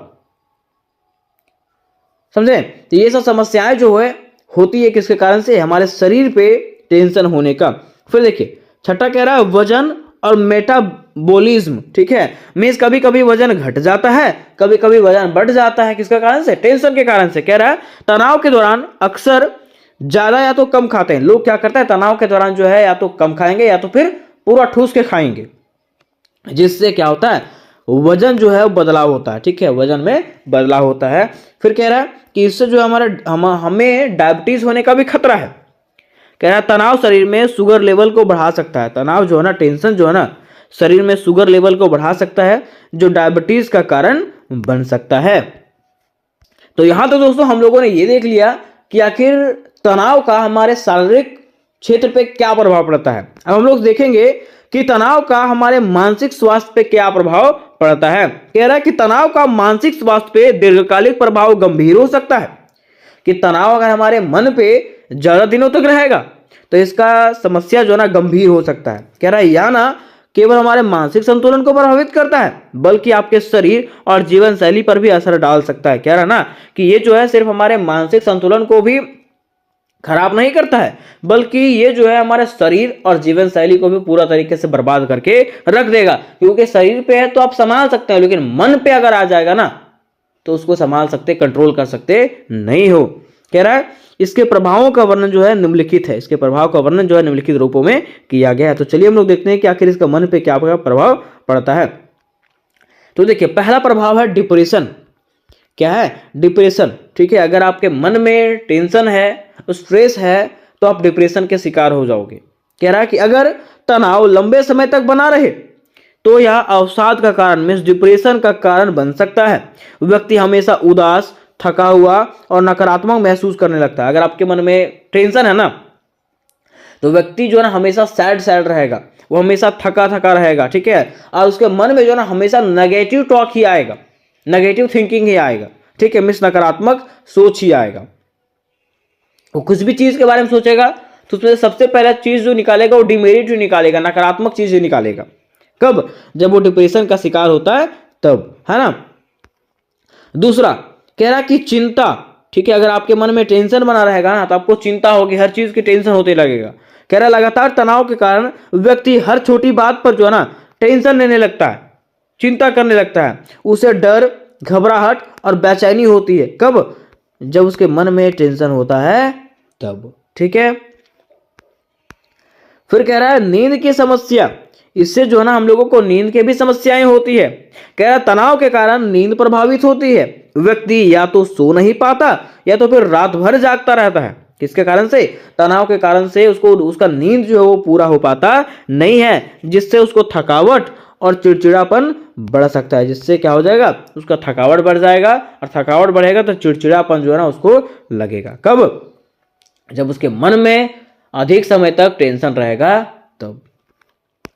चौथा हमारा है स्मरण शक्ति कमजोर होना। स्मरण मतलब समझ है, याद करने की शक्ति जो कमजोर हो जाना, याददाश्त कमजोर हो जाना। वही कह रहा है कि तनाव मस्तिष्क के काम करने की क्षमता पर असर डाल सकता है। इससे व्यक्ति की याददाश्त कमजोर हो जाती है और उसे चीजें याद रखने में परेशानी होती है। मिस कह रहा है ना कि यह जो हमारे मस्तिष्क पे प्रभाव डालता है, और लोगों का जो है ना इससे क्या होता है, याद करने की क्षमता जो है वो घट जाती है। ठीक है, ये हमारा चौथा प्रभाव हो गया। पांचवा प्रभाव है स्वास्थ्य में बदलाव। हमारे स्वास्थ्य में भी कई बदलाव होते हैं। जैसा कि कह रहा है कि तनाव ग्रसित व्यक्ति का स्वभाव बदल सकता है। जो तनाव से ग्रसित व्यक्ति है उसका स्वभाव जो है ना वो बदल सकता है। जैसे वह गुस्सैल हो जाएगा, चिड़चिड़ा हो जाएगा, दूसरों से दूर रहने लगेगा। मिस कब वो गुस्सा हो जाएगा किसी को पता ही नहीं चलेगा। कब वो मतलब अगर आप उससे बात करें तो वो चिड़चिड़ा से बात करेगा। कब? जब उसके मन में स्ट्रेस रहेगा तब। नेक्स्ट पॉइंट में कहा गया है कि शारीरिक स्वास्थ्य पर प्रभाव। आखिर हमारे ये शरीर पे क्या प्रभाव डालता है? तो कह रहा है कि तनाव केवल मानसिक नहीं बल्कि शारीरिक समस्याएं भी लाता है। कह रहा है ना कि तनाव जो है ना सिर्फ हमारे मन पे ही प्रभाव नहीं डालता है, ठीक है, बल्कि हमारे शरीर पे भी समस्याएं करता है। जैसे कि सिर दर्द होता है, पेट की समस्याएं होती है, हाई ब्लड प्रेशर होता है, हृदय रोग होता है। ये सब समस्याएं जो है ना होती है कब? जब हमारे मन में और शरीर में टेंशन रहेगा तब। ठीक है, तो आखिर टेंशन लेना है क्या? टेंशन लेना नहीं है, क्योंकि अगर आप टेंशन ले रहे हो तो आपका जिंदगी ऐसे ही बर्बाद हो जाएगा। ठीक है, अंत में जो दोस्तों आपको लिखना है तनाव से बचाव के उपाय, कि आखिर तनाव से हम लोग कैसे बच सकते हैं। तो तनाव से बचने का उपाय जो है इस प्रकार से है कि ध्यान और योग करें।